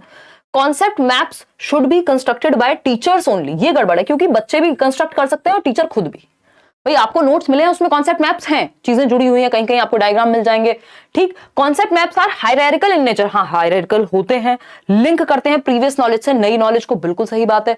लेकिन क्या है, ये सिर्फ टीचर कंस्ट्रक्ट करेंगे, ये गड़बड़ है। तो ये आपको बाकी की 3 बातें भी पता होनी चाहिए, अगली बार ऑप्शन घुमा के दे देगा। एक आपका बहुत ही फेवरेट टॉपिक जिसको वैन हील कहते हैं हम, यहाँ से एक क्वेश्चन आता ही आता है, हर बार आता है, ठीक। इस बार भी आ रहे हैं जो आपके फीडबैक है। एग्जैक्ट क्वेश्चन तो आप लोगों ने शेयर नहीं किया है, मैथ्स में याद रखना मुश्किल होता है, बट आपने बताया है कि भाई ये भी आ रहा है, ठीक। तो अगर हम इसमें देखें तो हमारे 3 लेवल सबसे ज्यादा काम के हैं। इन्होंने बेसिकली ज्योमेट्रिकल थिंकिंग के लिए हम किस तरह से लेवल्स इन्होंने डिवाइड कर दिए, तो जीरो जिसको हम लेवल कहते हैं, या मतलब फर्स्ट हम अपने दिमाग में रख सकते हैं, बट ये जीरो लेवल है। विजुअलाइजेशन, फिर एनालिसिस, इनफॉर्मल डिडक्शन जिसे एब्स्ट्रैक्शन भी कहते हैं, अमूर्तता, फिर डिडक्शन और राइगर। इस पे क्वेश्चंस जनरली तो देखने को नहीं मिलते हैं, हद से हद डिडक्शन, नहीं तो ये शुरू के जो 3 हैं आपके, ये ज्यादा महत्वपूर्ण है। आपके प्राइमरी लेवल पे तो क्वेश्चंस यहीं सिमट जाते हैं। ठीक है ना, इतनी बात समझे। अब क्या कहानी है, एक एक करके समझते हैं। ये हमने देखा, ये पीडीएफ भी आपको मिल जाएगी, डोंट वरी। अगर हम बात कर रहे हैं यहां पे, अगर हम बात कर रहे हैं शेप्स की, विजुअलाइजेशन सबसे पहले यही होता है कि आप विजुअलाइज कर पाते हैं देख करके। आपने सर्कल देखा, आपने ओवल देखा, आपके लिए सर्कल भी सेम है, आपके लिए ओवल भी सेम है ना। बस शेप का आपको अंतर पता होता है कि अच्छा ये डिफरेंट शेप है, ये डिफरेंट शेप है, बट बहुत ज्यादा आपको प्रॉपर्टी नहीं पता। बच्चे की बात हो रही है सबसे पहले विजुअलाइजेशन, यानी वो विजुअलाइज करता है देखने के बेसिस पे, जो चीजें उसको दिख रही होती हैं उस हिसाब से, उसको प्रॉपर्टीज का नहीं पता होता कि भाई जो आपका जिसको हम स्क्वायर कह रहे हैं यानी वर्ग कह रहे हैं, उसकी चारों जो है साइड्स वो इक्वल होती है, इतना उसे नहीं पता। बस वो एक शेप के आधार पे उसको पता है ये पेन अलग शेप का है, ये बॉटल अलग शेप की है, बस उसको इतना समझ में आता है, विजुअलाइज करके, नजर मार के, देख करके उसको इतना समझ में आता है। ये सिलेंड्रिकल है, ये नहीं है, क्या है उसको नहीं पता। ठीक, फिर है एनालिसिस। अब एनालिसिस के लेवल पे अब वो क्लासेस में यानी विभाजित करना शुरू कर देता है कि जिसकी कैरेक्टरिस्टिक्स अलग हैं। भाई अगर सर्कल है तो ये एक तरह की चीजें एक साथ आएंगी, ये एक साथ आएंगे, ये सिमिलैरिटी है इनमें, तो वो क्लासेस में विभाजित यहां करना शुरू कर देगा कि भैया ये सर्कल है, ये है, ये वो है, बेसिक उसको पता होगा। ठीक, वो क्लासेस में यानी कैटेगराइज कर सकता है। फिर आता है इनफॉर्मल डिडक्शन, यानी उसको थोड़ी प्रॉपर्टीज का आइडिया हो जाता है। अगर जब हम बात करें कि वो इनफॉर्मल डिडक्शन प्रॉपर्टीज का आइडिया हो जाएगा तो वो एनालाइज तो कर पाएगा। एनालिसिस का मतलब ये है कि शेप के आधार पे एनालाइज कर पाए वो। ठीक, इनफॉर्मल डिडक्शन में होता है कि अब इन शेप्स में रिलेशन क्या है, किसकी 4 साइड इक्वल होती हैं, किसकी 2 साइड इक्वल होती हैं, किसकी कोई भी नहीं साइड इक्वल होती। ये हो गया इनफॉर्मल डिडक्शन, यानी एब्स्ट्रैक्टनेस कहते हैं इसको। इस तरह से भी आप देख सकते हैं। ये हिंदी वाले नोट्स मिले हुए हैं, बट ये मैंने इंग्लिश में प्रेफर किया है। ज्यादातर जो लर्नर्स हैं वो अपने इंग्लिश मीडियम वाले ही हैं, यही डिस्क्रिप्शन बॉक्स में मिल जाएंगे। और फिर भी कोशिश रहती है कि चीजें बाइलिंगुअल लेके चले जाए। हिंदी वाले फिर भी अंग्रेजी थोड़ी समझ लेते हैं, अंग्रेजी वालों के सर में दर्द हो जाता है बहुत ज्यादा हिंदी देख के। देखिएगा विजुअल की अगर हम बात करें, जिसको विजुअलाइजेशन जीरो लेवल कह रहे हैं, ये कहीं पे आपको लेवल 1 मिल जाएगा, कहीं पे 0। तो विजुअलाइजेशन क्या है, बच्चा डिस्क्राइब कर पाएगा शेप्स को जैसी वो दिखती है उसके बेसिस पे। ठीक, कि एक बड़ा सा गोल एक कुछ था, ऐसा वो बता रहा है, किसी कार्टून में देखा उसने। अब उसको नहीं पता वो ओवल शेप थी कि वो सर्कल था, बस उसको आइडिया है शेप का आधार पे। एनालिसिस में क्या है, अब उसको थोड़ा प्रॉपर्टीज का आइडिया है कि भैया ये सर्कल है, ये ओवल है ना, ये ट्रायंगल है, या फिर अगर हम बात कर रहे हैं ये स्क्वायर है, तो शेप्स का उसको आइडिया रहता है। प्रॉपर्टीज का बेसिक जो नॉलेज है वो एनालिसिस के लेवल पे उसके दिमाग में आ जाती है। एब्स्ट्रैक्टनेस में वो इस प्रॉपर्टी में क्या रिलेशन है, इसमें क्या अंतर है, ये सब समझ पाएगा। एब्स्ट्रैक्टनेस पे क्या कर पाएगा, रिकॉग्नाइज कर पाएगा कि प्रॉपर्टीज का, जो प्रॉपर्टीज हैं अलग अलग शेप की, उनके बीच में क्या रिलेशनशिप है और कैसे उनको लॉजिकली उन शेप्स से जोड़ना है उन प्रॉपर्टीज को, या प्रॉपर्टीज के आधार पे चीजें अलग होती हैं, ये वो समझ पाएगा एब्स्ट्रैक्टनेस पे। डिडक्शन हमारे इतने कुछ काम का है नहीं, बट यहां पे लॉजिकल रीजनिंग आ जाती है जिससे वो थ्योरम को प्रूव कर पाता है। डिडक्शन का मतलब ही है कि आप एक नियम को ढूंढ पा रहे हैं, नियम से आगे बढ़ रहे हैं। राइगर हमारे काम का नहीं है। अब समझते हैं फटाफट से। एक क्वेश्चन है, बहुत ज्यादा मुश्किल नहीं है, आसान सा क्वेश्चन है, रिपीट हुआ है, हो सकता है, देखिएगा। According to Van Heel, at which level of geometric thinking can children assess the properties of a collection of shapes together? यानी assess the properties. ज्यामितीय सोच के या चिंतन के स्तर पर जिन्होंने ज्योमेट्रिकल थिंकिंग की, तो ये लेवल्स दिए ना वैन हील ने, एक साथ आकृतियों के संग्रहों के गुणों के बारे में यानी प्रॉपर्टी के बारे में बता पाएगा। अब बच्चा असेस कर पाएगा, और सिर्फ ना सिर्फ बता पाएगा, असेस कर पाएगा, आकलन कर पाएगा, आकलन कर पाएगा। श्रद्धा क्या कह रही, मैम मैंने आपके सारे नोट्स पढ़े हैं, मेरी एग्जाम 17 जनवरी को है, बस यही पूछना था, क्या सिर्फ ऑनलाइन प्रीवियस ईयर के 10 शिफ्ट कर लें तो इनफ हो जाएगा? श्रद्धा, मोर देन इनफ हो जाएगा। अगर नोट्स पढ़ने के बाद किसी को समस्या हो रही है, इसका मतलब प्रीवियस ईयर साथ में नहीं लगाए हैं। ऑनलाइन वाले 10-15 सेट जितने कर सकते हो, सिर्फ ऑनलाइन वाले, और कोई मॉक टेस्ट नहीं, कुछ नहीं, वो आप अच्छे से कर लो, उनको एनालाइज कर लो, जो भी चीज नहीं मिले, अलग लैंग्वेज अलग तरीके से पूछी गई है, बस दैट्स इट। तो वो तो करने हैं ऑनलाइन वाले सेट, और कुछ क्वेश्चंस मैं भी करा दूंगी। देखिएगा डी ऑप्शन कह रहे हैं, यानी असेस कर पा रहे हैं आप, आकलन कर पा रहे हैं प्रॉपर्टी के आधार पे। तो ये विजुअलाइजेशन है। विजुअलाइजेशन तो बस बच्चा शेप देख लेता है, उसको आधार समझ नहीं आ रहा। इनफॉर्मल डिडक्शन में तो रिलेशनशिप क्या है उस पर भी पहुंच जाएगा। यहाँ पे सिर्फ आकलन करना है, यानी एनालाइज करना है प्रॉपर्टी के बेसिस पे, उसको पता होता है अंतर प्रॉपर्टी के बीच में जो रिलेशन है कि ये दोनों प्रॉपर्टीज कैसे अलग हैं, इनकी इन शेप्स की प्रॉपर्टीज कैसे अलग हैं, ये वो रिलेशनशिप को एनालाइज करना सीख जाएगा, असेस कर पाएगा प्रॉपर्टी के आधार पे। एक और क्वेश्चन है छोटू सा, ये कहता है आइडेंटिफाई अ डिजायरेबल प्रैक्टिस, यानी जो काम होना चाहिए पॉजिटिव बात ज्योमेट्री पढ़ाने के लिए प्राइमरी लेवल पे, ज्यामिति पढ़ाने के लिए शेप्स की जिसमें बात हो रही है, किस चीज का प्रयोग करना चाहिए। बहुत टू द पॉइंट सेशन रखने वाले हैं, फटाफट से अगर आपका मन है ये जवाब दे सकते हैं, नहीं तो इस सेशन के बाद पीडीएफ मिलेगा, आप प्रैक्टिस भी कर सकते हैं। तो geometry at primary level should be limited to recognition of simple basic shapes. Basic shapes तक ही सीमित रहनी चाहिए प्राइमरी लेवल पे ज्योमेट्री, या teacher should begin by giving clear definitions of simple shapes. पहले डेफिनेशन ही पेश कर दो बच्चे के सामने, इनको तो हम अवॉइड करते हैं। Children should be given ample opportunities, आपको सिंपल याद रखना है पेडागोजी में, जहां बच्चा ज्यादा एक्टिव है वो ऑप्शन बेहतर है। Children should be given ample opportunities to develop an intuitive understanding of space, यानी वो जो स्पेस है, शेप है, इन सब के बीच के लिए उसको एक सहज मौका मिलना चाहिए, ऐसी अपॉर्चुनिटीज, ऐसे अवसर मिलने चाहिए ताकि इन सब के बारे में वो सहजता से बता सके कि अच्छा मेरे घर में ये वाली मैंने एक बॉटल देखी थी, उसकी शेप भी ऐसी ही थी मैम, अच्छा वो भी फिर इस ही एक प्रकार में आएगी, अच्छा वो सिलेंड्रिकल रही होगी। तो उसको अपॉर्चुनिटीज दी जाए, जहां बच्चा सबसे ज्यादा एक्टिव है वो बेस्ट ऑप्शन है। इन सब में रियल में एक्टिव नहीं है, यहां पे अपॉर्चुनिटी मिली है, सबसे ज्यादा एक्टिव सी ऑप्शन में है। चलिए आगे बढ़ते हैं, सिमेट्री की बात कर लेते हैं, इस पे भी कुछ क्वेश्चंस आते हैं हर साल। सिमेट्री की अगर हम बात करें, इसको सममिति कह देते हैं। सिमेट्री क्या है? The quality of being made up of exactly similar parts facing each other और अराउंड एन एक्सिस, यानी एक एक्स एक्सिस और वाई एक्सिस पता ही है आपको, एक्सिस के अराउंड बिल्कुल अगर दो पार्ट में कट कर दे किसी चीज को तो एकदम सेम निकले, है ना। जैसे ये फोन तो नहीं दिख रहा मुझे सिमेट्रिकल, बट कोई और चीज शायद आपको नजर आ रही होगी, ये पेन ही है मान लीजिए, तो इसको अगर बीच से कट किया जाए तो सिमेट्रिकल है, दोनों साइड बिल्कुल एक जैसी दिखेंगी, ठीक है। तो अगर हम बात करें एक अक्ष के चारों ओर बिल्कुल समान भागों से बने होने का गुण, the quality of being made up of exactly similar parts, अगर दो पार्ट में डिवाइड करना पड़े तो एकदम, जैसे मान लेते हैं ये सर्कल ही है, मतलब मैंने तो बहुत गंदा बनाया है, सिमेट्रिकल नहीं बन पाया, बट कोई एक बीच से अगर कट करें तो दोनों एक्सिस पे हम देखें, सामने से भी अगर हम देखें, बंद भी कर दें अगर इसको, पेपर आपने बचपन में बहुत क्या होगा, फोल्ड कर करके उसको बिल्कुल बीचों बीच से हम फाड़ते थे, और या फिर उसका कुछ बना रहे हैं मान लीजिए, तो उसमें सिमेट्री का प्रयोग होता है। ठीक, आगे बढ़ते हैं। जैसे लाइंस ऑफ सिमेट्री अगर आप एक्सिस के अराउंड देखें तो रेक्टेंगल में आपको एक्स एक्सिस के अराउंड और वाई एक्सिस के अराउंड लाइन ऑफ सिमेट्री दिख रही है। आप स्क्वायर में भी देख पा रहे हैं कितनी लाइंस ऑफ सिमेट्री हैं, 4 लाइंस। रेक्टेंगुलर में कितनी है, 2 लाइंस ऑफ सिमेट्री। रोम्बस में 2 दिख रही हैं हमें। ठीक, काइट पतंग उड़ाई होगी, पतंगबाज होंगे यहाँ पे कई लोग, 1 लाइन ऑफ सिमेट्री, क्योंकि अगर आप ऐसे कट करेंगे तो पंगे हो जाएंगे, मतलब हर एक काइट में नहीं, इस शेप की काइट की बात हो रही है। आइसोसेल्स ट्रेपेजॉइड में क्या होगा, 1 लाइन ऑफ सिमेट्री है सिर्फ।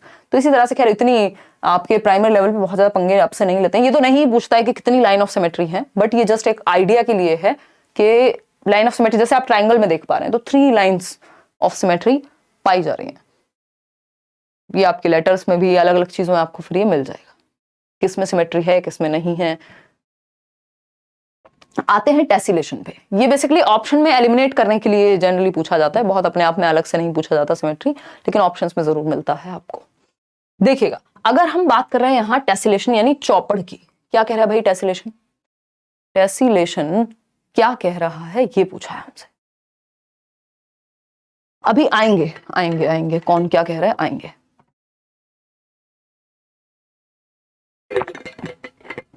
बहुत बड़ा सेशन नहीं है, बिल्कुल जो बहुत जरूरी चीजें हैं बार बार रिपीट होती हैं उन्हीं चीजों को हम डिस्कस कर रहे हैं। देखिएगा, a tessellation is created when a shape is repeated over and over again covering a plane without any gaps और ओवरलैप्स। यानी जब एक शेप बार बार रिपीट हो रही हो, जब एक शेप बार बार रिपीट हो रही हो, जैसे इसमें भी आप देख पा रहे होंगे, स्वेटर में भी क्या है, टेसिलेशन है, एक पैटर्न रिपीट हो रहा है कहीं ना कहीं। तो वो जो पैटर्न रिपीट हो रहा है दैट मींस टेसिलेशन, उसी को कह रहे हैं हम।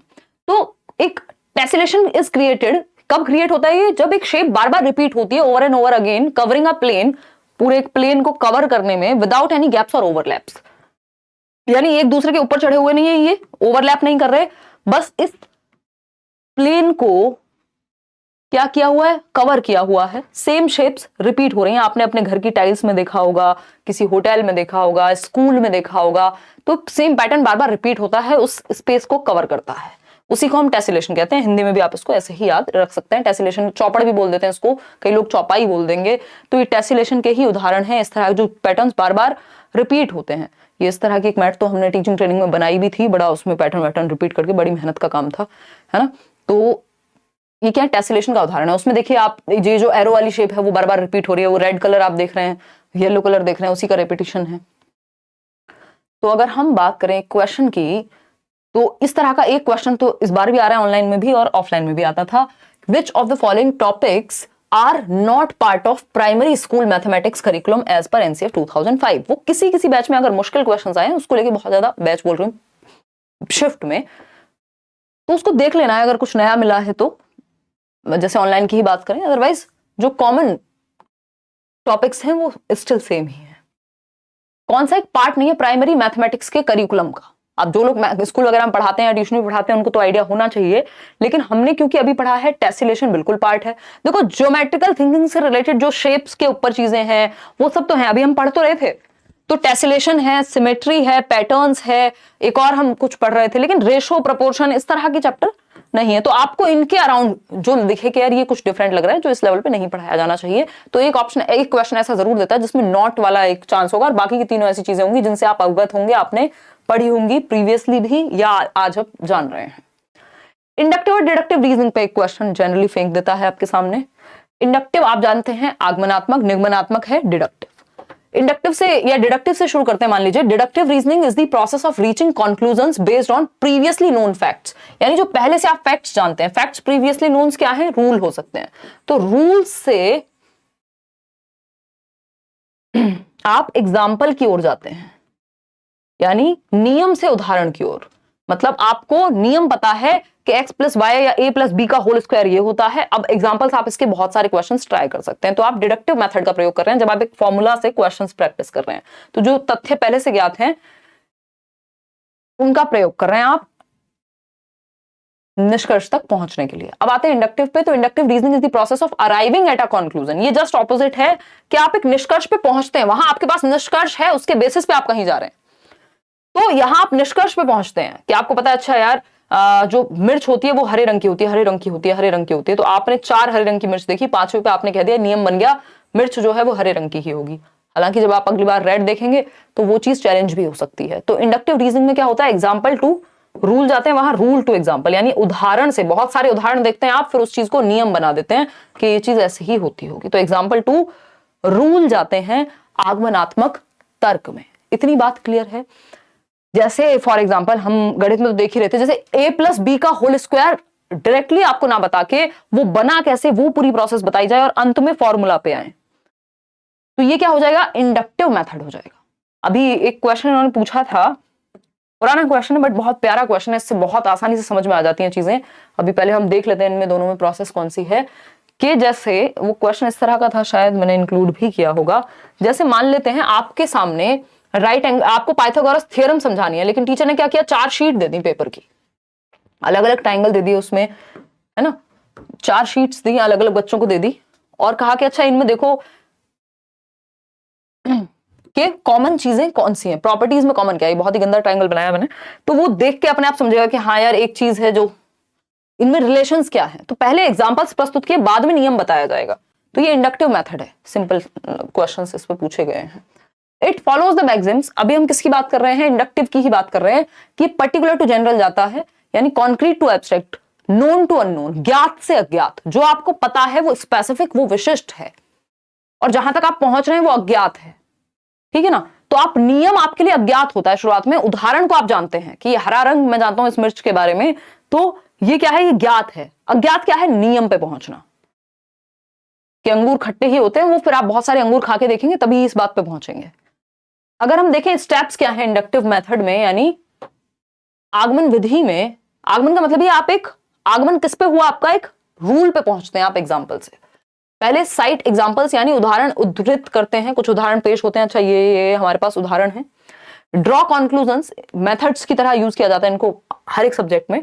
ड्रॉ कॉन्क्लूजन्स ऑब्जर्विंग एग्जाम्पल्स, बहुत सारे उदाहरण को ऑब्जर्व करने के बाद, अवलोकन करने के बाद आप एक निष्कर्ष पे पहुंचते हैं, फिर एक कॉन्सेप्ट बनाते हैं इस निष्कर्ष से, और फिर उस कॉन्सेप्ट को प्रूव करने की कोशिश करते हैं अलग अलग एग्जाम्पल से। तो ये स्टेप्स होते हैं आपके, इतना जनरली पूछता नहीं, बस आपको बेसिक्स पता होने चाहिए।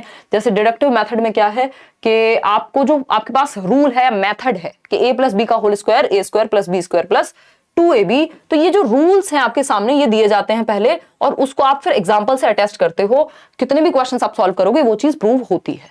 ठीक, मैक्सिम क्या है? जनरल टू पर्टिकुलर, यानी सामान्य से विशिष्ट की ओर, सामान्य से विशिष्ट की ओर जाते हैं किसमें? डिडक्टिव मेथड में। इतना जरूर ध्यान रखेंगे। स्टेप्स इसमें क्या है? पहले नॉलेज ऑफ कॉन्सेप्ट, यानी पहले एक रूल बताया जाता है, फिर डिफरेंट एग्जांपल्स प्रस्तुत किए जाते हैं उस चीज के।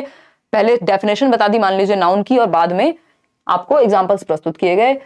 ट्रूथ को जो है आप बाद में टेस्ट करते हैं कि वो नियम कहीं उल्टा ना पड़ जाए जो आपके पास है, कोई उसका एक्सेप्शन तो नहीं है। अटेस्टेशन करते हैं, जो आपके पास अदर एग्जांपल्स हैं उस चीज को प्रूव करते हैं। जो आपका रूल है उससे रिलेटेड 1700 एग्जाम्पल फिर आप ढूंढ के लाते हैं, तभी वो रूल बन पाता है। अब एक वही आसान सा क्वेश्चन है जिसपे हम अभी चर्चा कर रहे थे, फटाफट से देख के बताइएगा। छोटी छोटी बातें हैं, ज्यादा देर का सेशन नहीं, मुश्किल से आधा घंटे में हम इसको पाइल अप कर देंगे, वाइंड अप कर देंगे basically. To teach the Pythagoras theorem a teacher has distributed a sheet on which, एक शीट डिस्ट्रीब्यूट की जिसमें 4 ट्राइंगल्स बने हुए हैं। अब प्रॉपर्टीज ऑब्जर्व करनी है बच्चों को। 4 राइट एंगल ट्राइंगल, अच्छा सारे ही राइट एंगल्ड हैं, ठीक, सारे ही 4 राइट एंगल ट्राइंगल्स बने हुए हैं एक शीट पे। बच्चों को डिस्ट्रीब्यूट कर दी टीचर ने, हम 3 ही दे देते हैं चलो, ठीक। और ये शीट डिस्ट्रीब्यूट कर दी and ask the child to find the relationship between the sides of a triangle. तो उनको पता लगेगा कि यार ये वाली साइड बड़ी है बाकी दोनों से, या वो जिस भी बेसिस पे वो रिलेशनशिप, संबंध खोजने का प्रयास करेंगे बच्चे। तो आपके सामने जब क्वेश्चन आता है, ये इंडक्टिव मेथड है, डिडक्टिव है, लेक्चर मेथड है, लेबोरेटरी। लेक्चर में तो आप लेक्चर देते हैं, लेबोरेटरी में तो आप कुछ एक्सपेरिमेंट कराएंगे। लेबोरेटरी की तो यहाँ जरूरत नहीं लग रही। तो आपके सामने बहुत सारे उदाहरण दिए गए उन शीट्स के थ्रू, ताकि बच्चा एक रूल तक पहुंच पाए। अभी वो ऑब्जर्व करेगा, और ऑब्जर्व करने से एग्जाम्पल साइट हुआ है, फिर रूल तक पहुंचेंगे। तो ये आगमन विधि है। अगर पहले रूल बता दिया होता और बाद में शीट्स दी होती तो ये डिडक्टिव हो जाता, ठीक। तो ये इंडक्टिव मेथड है। A option is the right answer over here. आगे बढ़ेंगे, अब टीचिंग लर्निंग मटेरियल्स की बात कर लेते हैं। देखिए टीचिंग लर्निंग प्रोसेस की अगर हम बात करें तो टीचिंग क्या है? जहां पे आप बेसिकली इंस्ट्रक्ट करते हैं और नॉलेज को बिल्ड करने का मौका देते हैं। कंस्ट्रक्टिविज्म की माने तो रचना करने देते हैं। बच्चा ज्ञान की संरचना करता है, रचना करता है एक्टिवली, सक्रिय रूप से। और इसके लिए हम क्या करते हैं? फिर टीचिंग लर्निंग मटेरियल्स का, शिक्षण सहायक सामग्री का प्रयोग करते हैं। चार्ट्स बनाते हैं, फ्लैश कार्ड्स बनाते हैं, 3D मॉडल्स बनाते हैं, आजकल पिक्चर्स दिखा सकते हैं, मूवी दिखा सकते हैं, बहुत सारी चीजें हम शिक्षण सहायक सामग्री के रूप में। इवन एक चीज पूछी जा रही है, इस बार भी पेपर में आ रहा है, पहले से आ रहा है 2018 से, बाला की फुल फॉर्म जो आपके टीचिंग लर्निंग एड से ही संबंधित है, बिल्डिंग एज लर्निंग एड। ये हमें पता ही होना चाहिए, बिल्डिंग एज लर्निंग एड, यानी बिल्डिंग को ही हम एक लर्निंग एड के रूप में प्रयोग कर रहे हैं। ये प्रीवियसली मैंने आपको क्वेश्चंस कराए हैं इस साल, उसमें भी बताया था कि बिल्डिंग, मान लीजिए एक रूम है, क्लासरूम है, उसपे ही दीवार पे कुछ कुछ लिखा हुआ है, अलग अलग ग्रह जो है हमारे सोलर सिस्टम का कुछ एक चार्ट बना हुआ है, दूसरी तरफ कुछ नंबर सिस्टम का कुछ बना हुआ है, कहीं टेबल लिखे हुए हैं स्कूल में अलग अलग दीवारों पे। तो यानी बिल्डिंग ही लर्निंग एड बन गई है, बिल्डिंग ही लर्निंग एड बन गई है। आराम से हो जाएगा, मीनाक्षी इवन ज्यादा ही आएंगे। तो ये शिक्षण, अब इसमें एक और चीज आ जाती है कि भाई जो बायपोलर प्रोसेस है, वो जॉन एडम्स ने कहा कि भाई टीचिंग क्या है, वो बायपोलर प्रोसेस है, प्रक्रिया है जिसमें 2 पोल्स होते हैं, द्विध्रुवीय, एक तरफ टीचर और एक तरफ स्टूडेंट। तो ये क्या संकीर्ण बात है, ये नैरो बेसिस पे टीचिंग को निर्धारित किया गया है। जबकि अगर हम ब्रॉड वे में देखें टीचिंग क्या है, तो जॉन डुई के अकॉर्डिंग ट्राइपोलर है, टीचर है, स्टूडेंट है, और एनवायरमेंट भी है या करिकुलम भी है। एनवायरमेंट भी है या करिकुलम भी है, ये बात तो मैं आपको, ये सीडीपी में भी पूछा जा चुका है प्रीवियसली। अब कुछ टीचिंग लर्निंग मटेरियल्स हैं जो स्पेसिफिकली मैथ्स के लिए प्रयोग में लाए जाते हैं, जैसे जियो बोर्ड है। जियो वाला जियो नहीं है आपके फोन में चलाने वाला, जियो बोर्ड क्या है? इसमें कीलों को ठोक करके आप देख रहे हैं, ये कुछ कुछ कीलें लगी हुई हैं एक बोर्ड पे, और उससे शेप दर्शाई जा रही है। रबर बैंड वगैरह का प्रयोग करके आप छोटे मोटे थ्रेड वगैरह का भी यूज कर सकते हो। तो ये क्या है, मान लीजिए ट्राइंगल दर्शा रहे हैं, तो इन कीलों से रबर का प्रयोग करके एक जियो बोर्ड पे आप शेप्स पढ़ा रहे हैं बच्चे को, ठीक। तो उससे क्या होगा, बच्चों को आइडिया लगेगा ना कि भाई ये 4 हमने स्क्वायर लिए, मतलब एक स्क्वायर बनाया, चारों साइड्स इक्वल हैं, तो कितने स्क्वायर लिए बराबर शेप के? 4। तो जियो बोर्ड से आप ज्योमेट्रिकल शेप्स को बहुत आसानी से सिखा सकते हैं।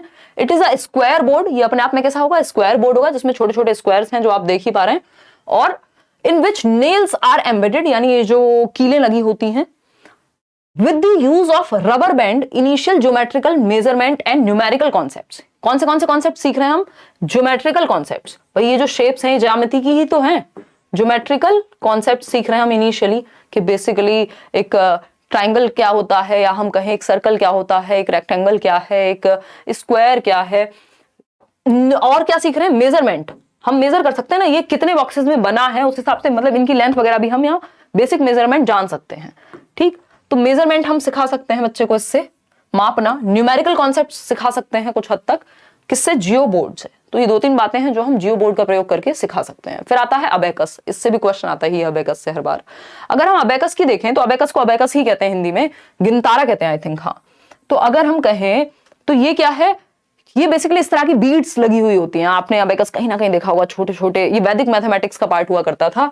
It is N ancient mathematical instrument, यानी वैदिक गणित का हिस्सा है, बहुत पुराने समय से हम यूज कर रहे हैं। It is a frame generally of would, generally तो ये वुड या प्लास्टिक के भी आते हैं आजकल, छोटे छोटे आपने देखे हो, यानी लकड़ी का या फिर प्लास्टिक का एक पीस है, ये फ्रेम है। That holds rods with freely sliding beads mounted on them. ये बीड्स हैं, ये जो आप देख रहे हैं, ये इधर से उधर जा पाते हैं। ठीक, कोई वीडियो देख लीजिएगा आप अबेकस की, और ये इसमें फ्रीली मूव कर सकते हैं। इन रॉड्स, बीच में रॉड लगी हुई है। फ्रेम किसका है, प्लास्टिक या लकड़ी का, बीच में रॉड लगी हुई है, और ये फ्रीली मूव कर सकते हैं। जो बीड्स है इसमें मोती टाइप की चीजें। ठीक, द कॉन्सेप्ट्स ऑफ एडिशन, यानी हम इससे जोड़ घटाना, आप देखते हैं इसकी सहायता से बच्चा ज्यादा तेजी से कर पाएगा क्योंकि वैदिक टेक्निक हो गई। ठीक, तो एब्स्ट्रैक्शन, घटाना, जोड़ना, एब्स्ट्रैक्शन बोल रही हूँ, addition, subtraction, multiplication, division, fractions, square root, place value etcetera. Fractions generally हम इससे अवॉइड करते हैं। तो स्क्वायर रूट, प्लेस वैल्यू, ये सब हम सिखा सकते हैं। और specially addition, subtraction, multiplication, division, ये जो बॉड मास वाली कहानी है उसके लिए तो ये बेहद हेल्पफुल रहेगा। फिर आता है डाइंस ब्लॉक, ये भी आपने देखा होगा।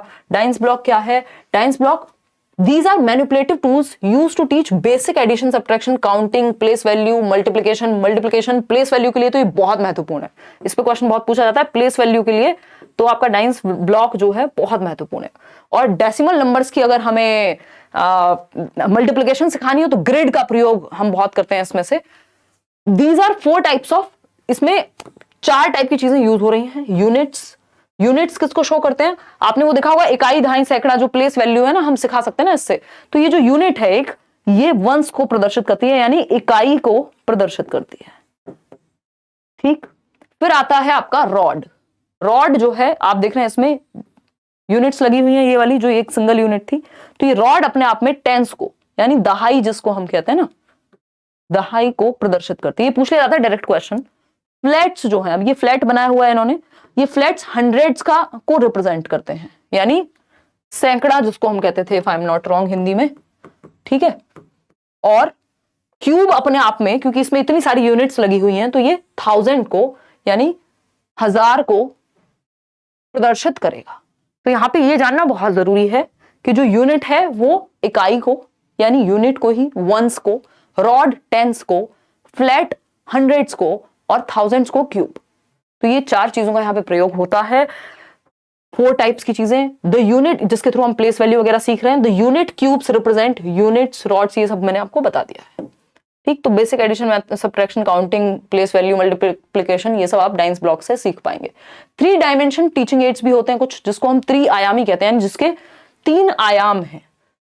These aids provide understanding of real, बिल्कुल जैसे 3D में मूवी देखते हैं ना आप, ऐसे ही ये 3D एड्स हैं जिनके माध्यम से एकदम रियल, मान लीजिए आपने एक वो लगा दिया, आजकल तो वो भी आ रहा है ना, augmented reality type, AR VR जो होते हैं, तो उससे आपको एग्जैक्टली लगेगा कि हाँ आप एक 3 डायमेंशनल रूम में खड़े हुए हैं, ये इसकी हाइट है, ये इसकी विड्थ है ना, तो उससे पूरा आपको पता लगता है। These are real objects, specimens, models या पपेट्स, या तो रियल ऑब्जेक्ट को ही ले आते हैं क्लास में, या उनके जैसे दिखने वाले, या मॉडल्स बना दिए उनके, पपेट्स वगैरह का यूज करते हैं जिनकी 3 डायमेंशंस हो।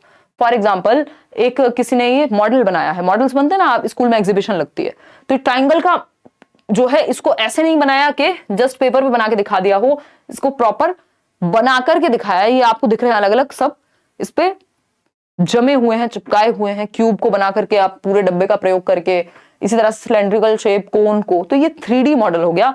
इससे क्या होगा, मैथ्स शेप्स सीखने में आसानी होगी, बजाय कि सिर्फ किताब में पढ़े, वो लिटरली देख पा रहा है।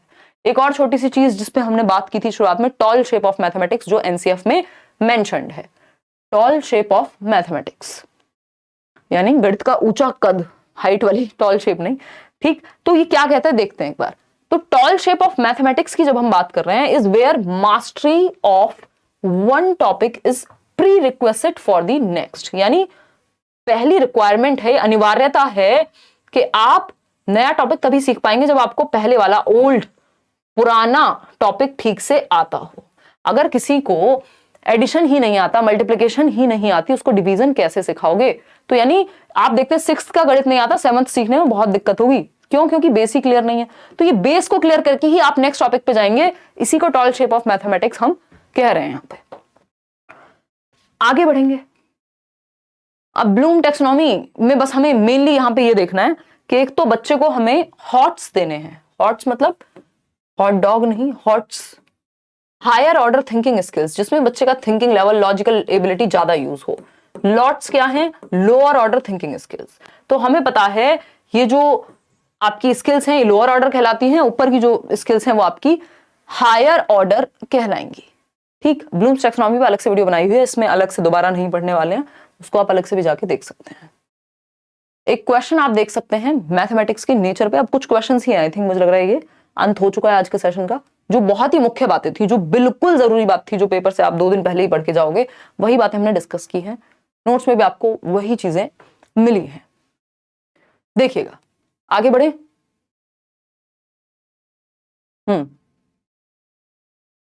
यार एसएसटी के नोट्स तो इस बार नहीं मिलेंगे, डी ऑप्शन कह रहे हैं कई लोग। तो which one of the following is not true. अगर सेशन आपको पसंद आया हो तो आप लाइक शेयर कर सकते हैं और नोट्स जरूर शेयर कर देने हैं, किसी का भला हो जाएगा पेपर से पहले, क्योंकि साल भर में सीटेट आता है। तो अगर अब ये तो बिल्कुल नहीं है कि नोट्स ही आपका पेपर दे आएंगे, पेपर तो आप स्वयं ही देंगे अगर थोड़ी सी प्रैक्टिस साथ में कर लेंगे उनके। तो which one of the following is not true about the nature of concepts in mathematics, यानी गणित में जो अवधारणाएं होती हैं वो कैसी होती हैं, जो कॉन्सेप्ट्स हैं वो कैसे होते हैं। एब्स्ट्रैक्ट होते हैं, हाँ होते हैं। हायरार्किकल होते हैं, हाँ होते हैं। लॉजिकल होते हैं, हाँ होते हैं। तर्कसंगत होते हैं। कॉन्क्रीट इन नेचर, कॉन्क्रीट तो हम बनाते हैं, उनको पढ़ाते ऐसे हैं कि कॉन्क्रीट से एब्स्ट्रैक्ट ले जाएं, हम अमूर्त की तरफ ले जाएं। तो डी ऑप्शन। आगे बढ़ेंगे, नेक्स्ट क्वेश्चन है आपके। क्वेश्चंस भी मैंने आपके नोट्स में डलवाए हुए हैं, नए वाले भी डलवाए हुए हैं, ऑनलाइन वाले भी। अभी तो हम ये वो क्वेश्चंस कर रहे हैं जो बहुत रिपीट होते हैं। The mathematics used by illiterate shopkeeper, इसको कम्युनिटी रिसोर्स बोलते हैं। अशिक्षित दुकानदार के द्वारा प्रयोग किए जाने वाले गणित का प्रयोग करेंगे या नहीं। शुरुआत में बात की थी ना, लाइफ से जोड़ना है बच्चे की, तो कैसे जोड़ेंगे।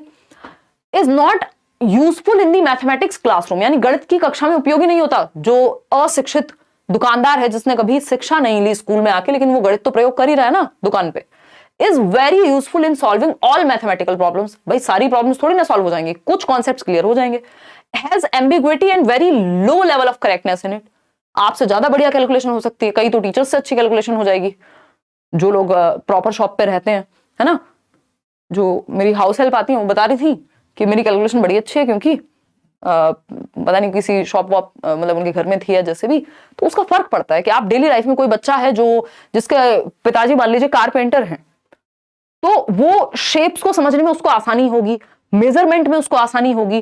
तो बच्चे की प्रीवियस नॉलेज का प्रयोग करते हैं हम। Should be discussed by the teachers in classrooms as an alternate strategy in solving related problems, यानी संबंधित समस्याओं को हल करने में वैकल्पिक रणनीति की तरह। भाई सिखाने का कोई एक ही मेथड थोड़ी है कि जो आपने सिखा दिया वही मेथड है, डिफरेंट डिफरेंट तरीके हैं एक चीज को सीखने के या सॉल्व करने के। तो इसको एक ऑल्टरनेट स्ट्रेटेजी के रूप में यूज कर सकते हैं। कम्युनिटी से हमें जो सीखने को मिल जाए वो अच्छी बात है, डेली लाइफ से बच्चे की जोड़ना है, तो ऐसा नहीं कि यूजफुल नहीं है। फिर नेक्स्ट क्वेश्चन है, the learning outcomes in mathematics are developed. Learning outcome क्या होते हैं? अभी हमने लर्निंग ऑब्जेक्टिव्स की बात की थी, यानी उद्देश्य जिसके लिए हम सिखा रहे हैं कि बच्चों को ये आ जाए। आउटकम क्या है? जो उद्देश्यों की प्राप्ति कितनी हुई है ये जानना आउटकम है, कि रिजल्ट क्या आया। बताइएगा, फटाफट से बताइएगा। ये सारे आप मैराथन भी देख सकते हैं। अब तो आप एक बार सीटेट दीजिए, आगे तक के लिए टेंशन खत्म। कोई कह रहा है इंडिया जीत गई, मैच वैच था क्या यार। मैंने तो ईवीएस पेडागोजी करा दिया एक ही सेशन में, ईवीएस इन one shot. Otherwise chapter wise भी आप देख सकते हैं, पुरानी प्लेलिस्ट बनी हुई है, सिलेबस कोई चेंज हुआ नहीं है। अभी वन शॉट कराया था ईवीएस वाला, ईवीएस हिंदी, इंग्लिश, ये मैथ्स का हो चुका है। और सीडीपी के तो 3 सेशन हुए हैं, 4.5 सेशन, 8.5 घंटे की मैराथन है, मतलब 2-2 ढाई घंटे के सेशंस हैं, वो आप देख सकते हैं। ठीक है ना। हाँ, पानी पूरी का प्रयोग करके आप ओवल शेप सिखा सकते हैं बच्चे को, ये भी सही है। देखिएगा, फटाफट से जवाब दीजिएगा। बी ऑप्शन कह रहे हैं कई लोग, समझते हैं क्या बात हो रही है, लर्निंग आउटकम की। Such that children may be told small steps for calculation, outcome की बात हो रही है ना, रिजल्ट क्या आया किसी चीज को सीख के। To increase the achievement of children in various educational surveys, outcomes in mathematics are developed, क्यों, to define class wise competencies. भाई आउटकम इसलिए डिफाइन होते हैं कि इस लेवल पे 6th क्लास में बच्चों को ये चीजें आती होंगी, तो वो लर्निंग आउटकम हो गया उस लेवल का। तो बच्चे द्वारा हासिल की जाने वाली कक्षावर दक्षता, यानी class wise competencies and skills to be achieved by children, कि भाई ये इस क्लास से आउटकम निकल के आना चाहिए, इस लेवल बच्चों को ये पता होना चाहिए, ये लर्निंग आउटकम होगा। अगर आप इस लेवल पढ़ा रहे हैं, सिर्फ ईयर एंड एग्जामिनेशन में अच्छा परफॉर्म करना नहीं होगा। फिर आता है which one of the following happenings in the classroom is an activity, किसको आप एक एक्टिविटी कहेंगे। जब टीचर एक्सप्लेन करे कैसे सम करने हैं, देख लो किस में बच्चा सबसे ज्यादा एक्टिव है, वही सही आंसर है। रिसाइट कर रहे हैं काउंटिंग, कॉपी कर रहे हैं बच्चे, जहां बच्चे एंगेज हैं, एक्सप्लोर कर रहे हैं, वो बेस्ट है। डी ऑप्शन, अन्वेषण कर रहे हैं, सबसे ज्यादा एक्टिव कहां है, डी ऑप्शन में। मेन पर्पस ऑफ मैपिंग भी सिखाते हैं हम, गणित में ये भी बहुत बार पूछा गया है। देखो मैपिंग की अगर हम बात करें यहां, यानी मैपिंग यानी प्रतिचित्रण सिखाने का प्राइमरी लेवल पे करिकुलम में इसको क्यों डाला है। अब आपको पता है मैपिंग है, टेसिलेशन है, ज्योमेट्रिकल बेसिक शेप्स हैं, ये सब कहां है, प्राइमरी लेवल के करिकुलम में हैं ऑलरेडी। ठीक है, तो अगर हम देखें यहां तो सही उत्तर क्या होगा, टू प्रमोट स्पेशल थिंकिंग।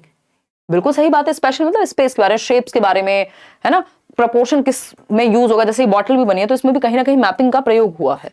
मतलब टू प्रमोट प्रपोर्शनल रीजनिंग, हाँ प्रपोर्शन, कितना प्रपोर्शन में कौन सी चीज बनेगी। To make subject easy and interesting, उसके तो बहुत तरीके हैं, उसके लिए स्टोरी सुना दो। To break the monotony of numbers, इसका मतलब ये तो नहीं है कि नंबर्स से मोनोटोनस है नंबर, मतलब बोरिंग चीज है, ऐसा कैसे कह सकते हैं। तो स्पेशल थिंकिंग और प्रपोर्शनल रीजनिंग थोड़ी डेवलप हो सके, हालांकि अलग से चैप्टर्स के रूप में हम नहीं पढ़ा रहे हैं, बट मैपिंग के थ्रू पढ़ा रहे हैं। अभी जब हम बात कर रहे थे रेशो, हम अलग से चैप्टर में नहीं पढ़ा रहे हैं प्राइमरी लेवल पे, बट स्पेशल थिंकिंग बच्चे में डेवलप हो सके, थोड़ा वो दिशाओं के बारे में थोड़ा बहुत जान सके, प्रपोर्शन के बारे में जान सके, इसके लिए हम क्या कर रहे हैं, मैपिंग का प्रयोग कर रहे हैं। तो ए एंड बी, कि वो बॉटल की शेप कैसी बनती है तो उसके बारे में विजुअलाइज कर पाए। देखिएगा, which of the following resources यानी TLM, teaching learning material, can be used by the teacher to show that two rectangles of different dimensions, यानी एक रेक्टेंगल है जिसका डायमेंशन मान लीजिए ये है, दूसरा रेक्टेंगल है जिसका डायमेंशन इससे ज्यादा है या डिफरेंट है। ठीक, ये A हो गया, ये B हो गया। ठीक है, dimensions can have same area without using formula. जो मैथ्स वाले वैसे वाले क्वेश्चंस हैं आपके न्यूमेरिकल्स, वो उदय सर ने आपकी कुछ क्लासेस ली हैं, वो आप देख सकते हैं। Can have same area without using formula, यानी बिना फॉर्मूला के बताना है कौन सा एक TLM है जिसको यूज किया जा सकता है टीचर के द्वारा टू शो दैट कि दो रेक्टेंगल्स जो हैं वो डिफरेंट डायमेंशंस के हैं, can have the same area, फिर भी इनका जो एरिया है वो सेम आ सकता है। डिपेंड करेगा लेंथ पे या ब्रेथ पे। बताइए, अलग अलग जवाब आ रहे हैं। कोई डी कह रहा है तो स्केल का प्रयोग करेंगे, ग्राफ पेपर का, स्केल से तो कैसे ही पता लगाएंगे एरिया का, ग्राफ पेपर का, टाइल का या थ्रेड का। बताइए, अलग अलग आंसर्स। बिल्कुल, इसमें टाइल्स का प्रयोग कर सकते हैं वो, और ग्राफ पेपर का, वो ग्राफ पेपर और टाइल्स का प्रयोग किया जा सकता है बजाय कि थ्रेड के। थ्रेड का प्रयोग हम सर्कल वगैरह में ज्यादा कर लेते हैं। तो B option is the right answer. आगे बढ़ेंगे, which of the following could be contributing factor to under achievement in mathematics, गणित में अंडर अचीवमेंट का कौन सा एक कारण हो सकता है, निम्न में से गणित में उपलब्धि कम होने का कारण क्या हो सकता है, ये पूछा है इन्होंने, क्या हो सकता है। फटाफट से बताइएगा। इसके आंसर जो है इस क्वेश्चन का इन्होंने अलग अलग समय पे अलग अलग दिया है, एक बार बोर्ड कुछ आंसर देता है, अगली बार कुछ और देता है इसका आंसर। ठीक है ना, प्रीवियस ईयर लगाने की जरूरत है साहिल आपको बस। बताइए, बी ऑप्शन, यानी सोशियो कल्चरल बैकग्राउंड। इसका आंसर नेचर ऑफ मैथमेटिक्स भी कुछ हद तक ठीक है। देखिए जेंडर तो होगा नहीं, इनेट एबिलिटी पे हम डालते नहीं है बच्चे की कि ये इनेट एबिलिटी होती है मैथ्स की, ऐसा मैथ्स पढ़ाने में नहीं मानते हम। ठीक, सोशियो कल्चरल बैकग्राउंड क्या है, इसका प्रभाव पड़ता है, बच्चों को उस तरह का माहौल मिला है नहीं मिला है, क्या सीन रहा है, इस चीज को कुछ हद तक हम मानते हैं जिम्मेदार। तो जो ज्यादा बेहतर आंसर है वो बी ही है। कुछ हद तक जो प्रकृति है वो भी शामिल होती है गणित की, बट उसको डील किया जा सकता है यदि सही से पढ़ाया जाए तो। लेकिन सोशियो इकोनॉमिक बैकग्राउंड को कैसे चेंज करोगे, तो उसके लिए आप मेहनत करोगे आप as a teacher. Next question है, which of the following is the most important aspect of making lesson plan while teaching mathematics to primary school children. यानी आप पढ़ाने से पहले एक लेसन प्लान बनाते हो, पाठ योजना बनाते हो। आज भी ये क्लास हुई है तो ये पाठ योजना के तहत ही है, कौन सी जो आपको क्वेश्चन कहाँ पे मिल रहा है, कौन सा फोटो लगेगा, कौन से एग्जांपल्स मिलेंगे, बहुत सारी चीजें। कुछ चीजें आपकी रैंडम होती हैं, जैसे उदाहरण कई बार ऐसे आ जाते हैं दिमाग में, और कुछ चीजें आपकी प्लान्ड होती हैं, जो कि लेसन प्लानिंग आपको अपनी करके जानी चाहिए क्लास में जाने से पहले। वो जरूरी है, चाहे आपका जीवन बीत गया हो पढ़ाते पढ़ाते। ऐसा नहीं होता कि आप ऐसे ही मुंह धोया और चले गए, मतलब लेसन प्लानिंग है ही नहीं, जीरो लेसन प्लानिंग है, तो वो जरूरी होती है। ठीक, उससे टाइम वेस्ट भी होता है फिर कई बार। Which of the following is the most important aspect of making lesson while teaching mathematics to primary school children? Sequence of text book, presenting mathematical concepts in structured manner. बच्चा active किस में है वो देख लीजिए बस। Writing activities and questions. सिर्फ activity लिखने से अच्छा ये नहीं है कि सीधा सीधा अपॉर्चुनिटी प्रोवाइड करा दो बच्चा जहां पे कॉन्सेप्ट्स को कंस्ट्रक्ट कर सके, अपनी रियल लाइफ में ऑब्जर्व करके वो संकल्पनाओं का निर्माण करके उन तक पहुंच सके। तो सी ऑप्शन में वो ज्यादा एक्टिव है बाकी किसी ऑप्शन के। और आपको बच्चे को एक्टिव ही बनाना है, इसलिए तो लेसन प्लान आप लेके जा रहे हैं ना, कि आप बेहतर वे में सिखा पाएंगे। अब है, which of the following is not be considered a feature of a constructivist mathematics classroom? Constructivist यानी रचनावादी, जहां मीनिंग मेकिंग होगी, अर्थ निर्माण होगा, बच्चा एक्टिव रहेगा, एक्सप्लोर करेगा, एंगेज रहेगा। प्याजे, वाइगोस्की, इन सबको याद कर लीजिए। तो देख लीजिए बच्चा जहां एक्टिव है वहीं कंस्ट्रक्शन हो रही है। और कंस्ट्रक्टिविस्ट जो स्कूल ऑफ थॉट है, यानी जो रचनावाद है, कंस्ट्रक्टिविज्म पे ही एनसीएफ बेस्ड है, और हमारी आज की भी ज्यादातर पॉलिसीज कंस्ट्रक्टिविज्म को मानती हैं। ठीक, तो बताइए बच्चा कहाँ एक्टिव है? The role of language and dialogue in learning mathematics is given due to attention. The teacher acknowledges the students may construct multiple understandings. हाँ, यहाँ पे बच्चे एक्टिव होंगे। ऑब्जेक्टिव टेस्ट, कनेक्शंस, इन सब से बेहतर है बच्चे एक्टिव हैं यहाँ, तो वो नॉलेज को कंस्ट्रक्ट कर लेंगे। तो B option is the right answer. एक दो क्वेश्चन और हैं आपके, फिर आपकी छुट्टी। Which of the following statements is in agreement with the constructivist view of mathematics? यानी रचनावाद को कौन बढ़ावा देगा? जहां बच्चा एक्टिव होगा। सिंपल, सरल, सुंदर, सस्ता, टिकाऊ आंसर। ठीक है ना? बहुत बढ़िया लगता है कि आप लोग बिल्कुल इतनी रात को भी, क्योंकि समय का थोड़ा सा मेरे साथ दिक्कत रहती है, इतना समय हो चुका है, समय मतलब सालों से हम लोग जुड़े हुए हैं, और क्लासेस और कभी कुछ, कभी इवेंट है, कुछ है, तो थोड़ा सा लेट वेट हो जाता है। वैसे भी मेरा टाइम 9 बजे ही रहता है पहले से ही, बट अब और लेट हो जाता है एट टाइम्स।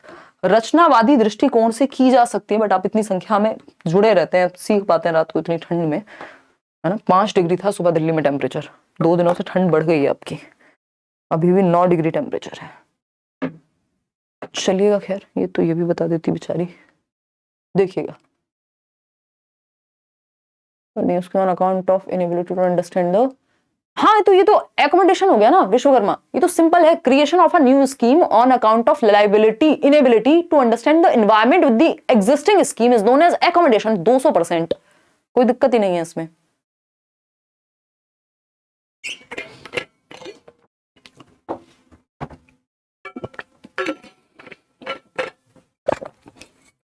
देखो कोई आपको पेपर में गलत ही जवाब देने लग जाए तो बात अलग है, अदरवाइज क्योंकि अगर देखा जाए तो अडेप्टेशन की प्रक्रिया में चेंज तो दोनों में होता है, चाहे वो एसिमुलेशन हो चाहे वो एकोमोडेशन हो, ये बहुत ही नजदीक की चीजें हैं, बट उसमें आपको फंसना नहीं है।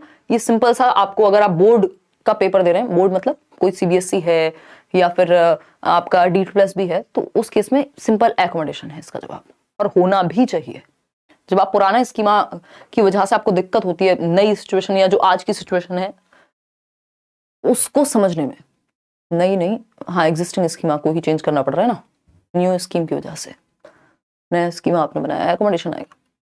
देखिएगा बी ऑप्शन कह रहे हैं कि कंस्ट्रक्टिविस्ट अग्रीमेंट कौन सा है, जहां बच्चा एक्टिव है, डिस्कवर कर रहा है बच्चा, ठीक है, सिर्फ फैक्ट रटे, ऑब्जेक्टिव्स रट ले, विजुलाइज कर ले, इन सबसे ज्यादा एक्टिव वो बी ऑप्शन में है। जहां सबसे ज्यादा बच्चा एक्टिव है वो मूल मंत्र है पेडागोजी का। क्वेश्चन देखिए next, Which of the following is not true with respect to the learning of mathematics? कौन सी बात सही नहीं है मैथमेटिक्स के सीखने के बारे में?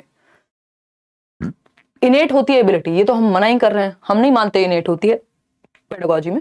Teachers believes about learners have powerful impact on learning outcomes. सही बात है, अगर टीचर का विश्वास है कि तुम अच्छा करोगे तो इस चीज से बच्चा और मेहनत करता है, सच है ये। Student socio economic background impacts their performance in mathematics. अच्छा, schools language of instruction can impact a child's performance in mathematics. ठीक बात है। गणित के संबंध में निम्नलिखित में से क्या सही नहीं है? यही गलत है, बाकी सारी बातें सही हैं। भाई जो सोशियो इकोनॉमिक बैकग्राउंड है वो भी प्रभाव डालेगा। अभी यही तो बात कर रहे थे हम कि भाई अगर किसी के घर में शॉप है तो वो मैथ्स में अच्छा होगा, किसी को वैसा माहौल ही नहीं मिला तो इसका मतलब ये नहीं कि हर घर में शॉप होगी तभी मैथ्स अच्छा होगा। तो जो सामाजिक सांस्कृतिक स्थिति है उसका भी प्रभाव पड़ता है सीखने पे, क्योंकि एनवायरमेंट है ना। After teaching place value of numbers. Place value समझ रहे हैं? फेस वैल्यू जो डायरेक्ट दिखे, प्लेस वैल्यू जो प्लेस पे हो, है ना। जैसे अब आपको पता है यहाँ पे प्लेस वैल्यू आपको पता करनी है किसकी? 2 की। तो आपको पता है ये क्या है? 1s 10s और 100th पे है, यानी सैकड़ा पे है। फेस वैल्यू तो आपको साफ साफ दिख ही रही है 2।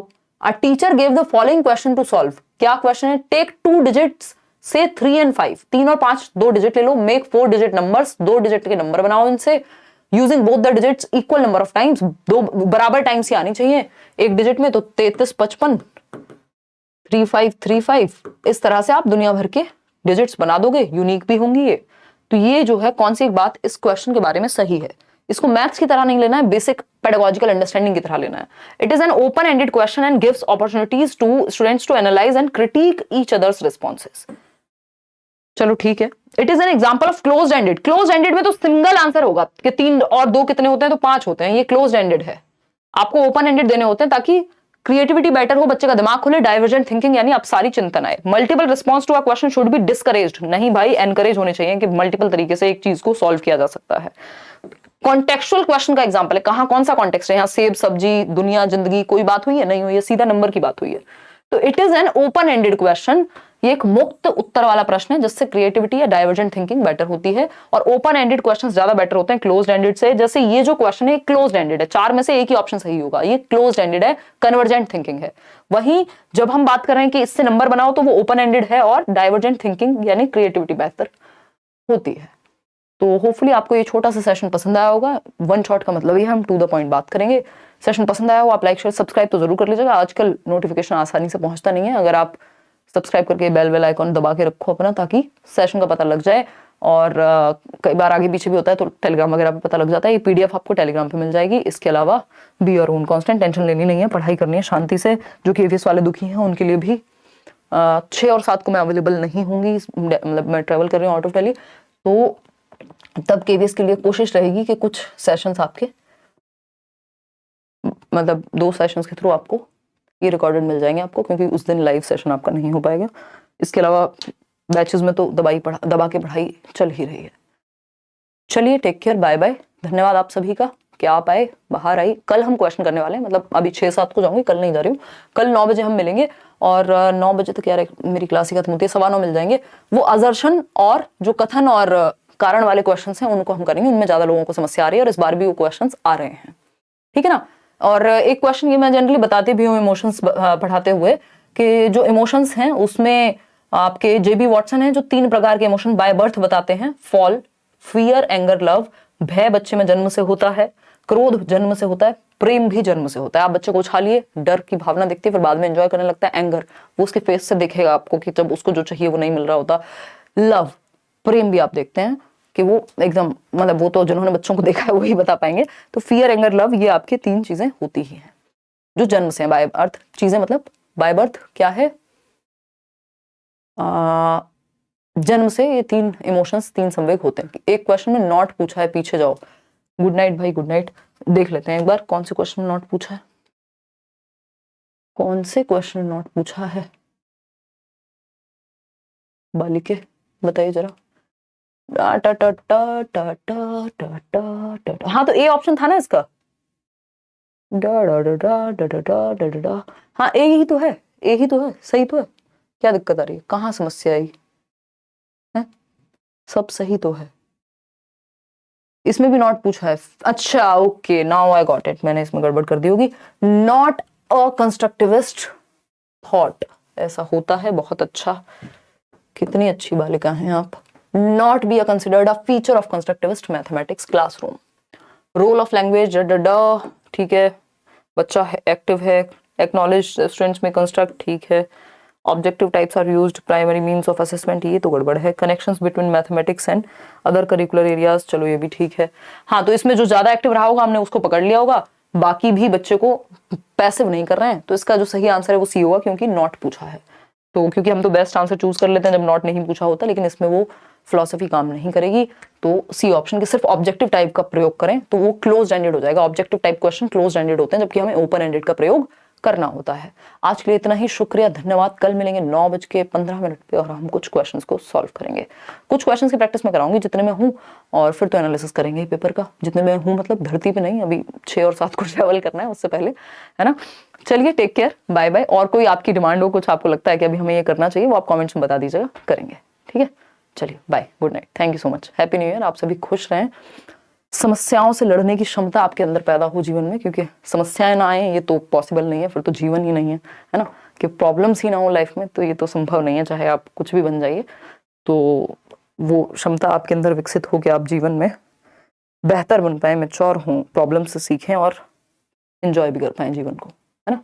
इस साल आप, अगर जो लोग सच में डिजर्व करते हैं, बहुत मेहनत कर रहे हैं, उनको अपना गोल मिले, एक ही नहीं वैकेंसीज कई सारी देखने को मिलेंगी, तो मेहनत उस चीज़ पे रहे हमारी। अपनी तरफ से हम लोग भी बेस्ट करने की कोशिश करते हैं एज टीचर्स, और आप भी। चलिए टेक केयर, बाय बाय।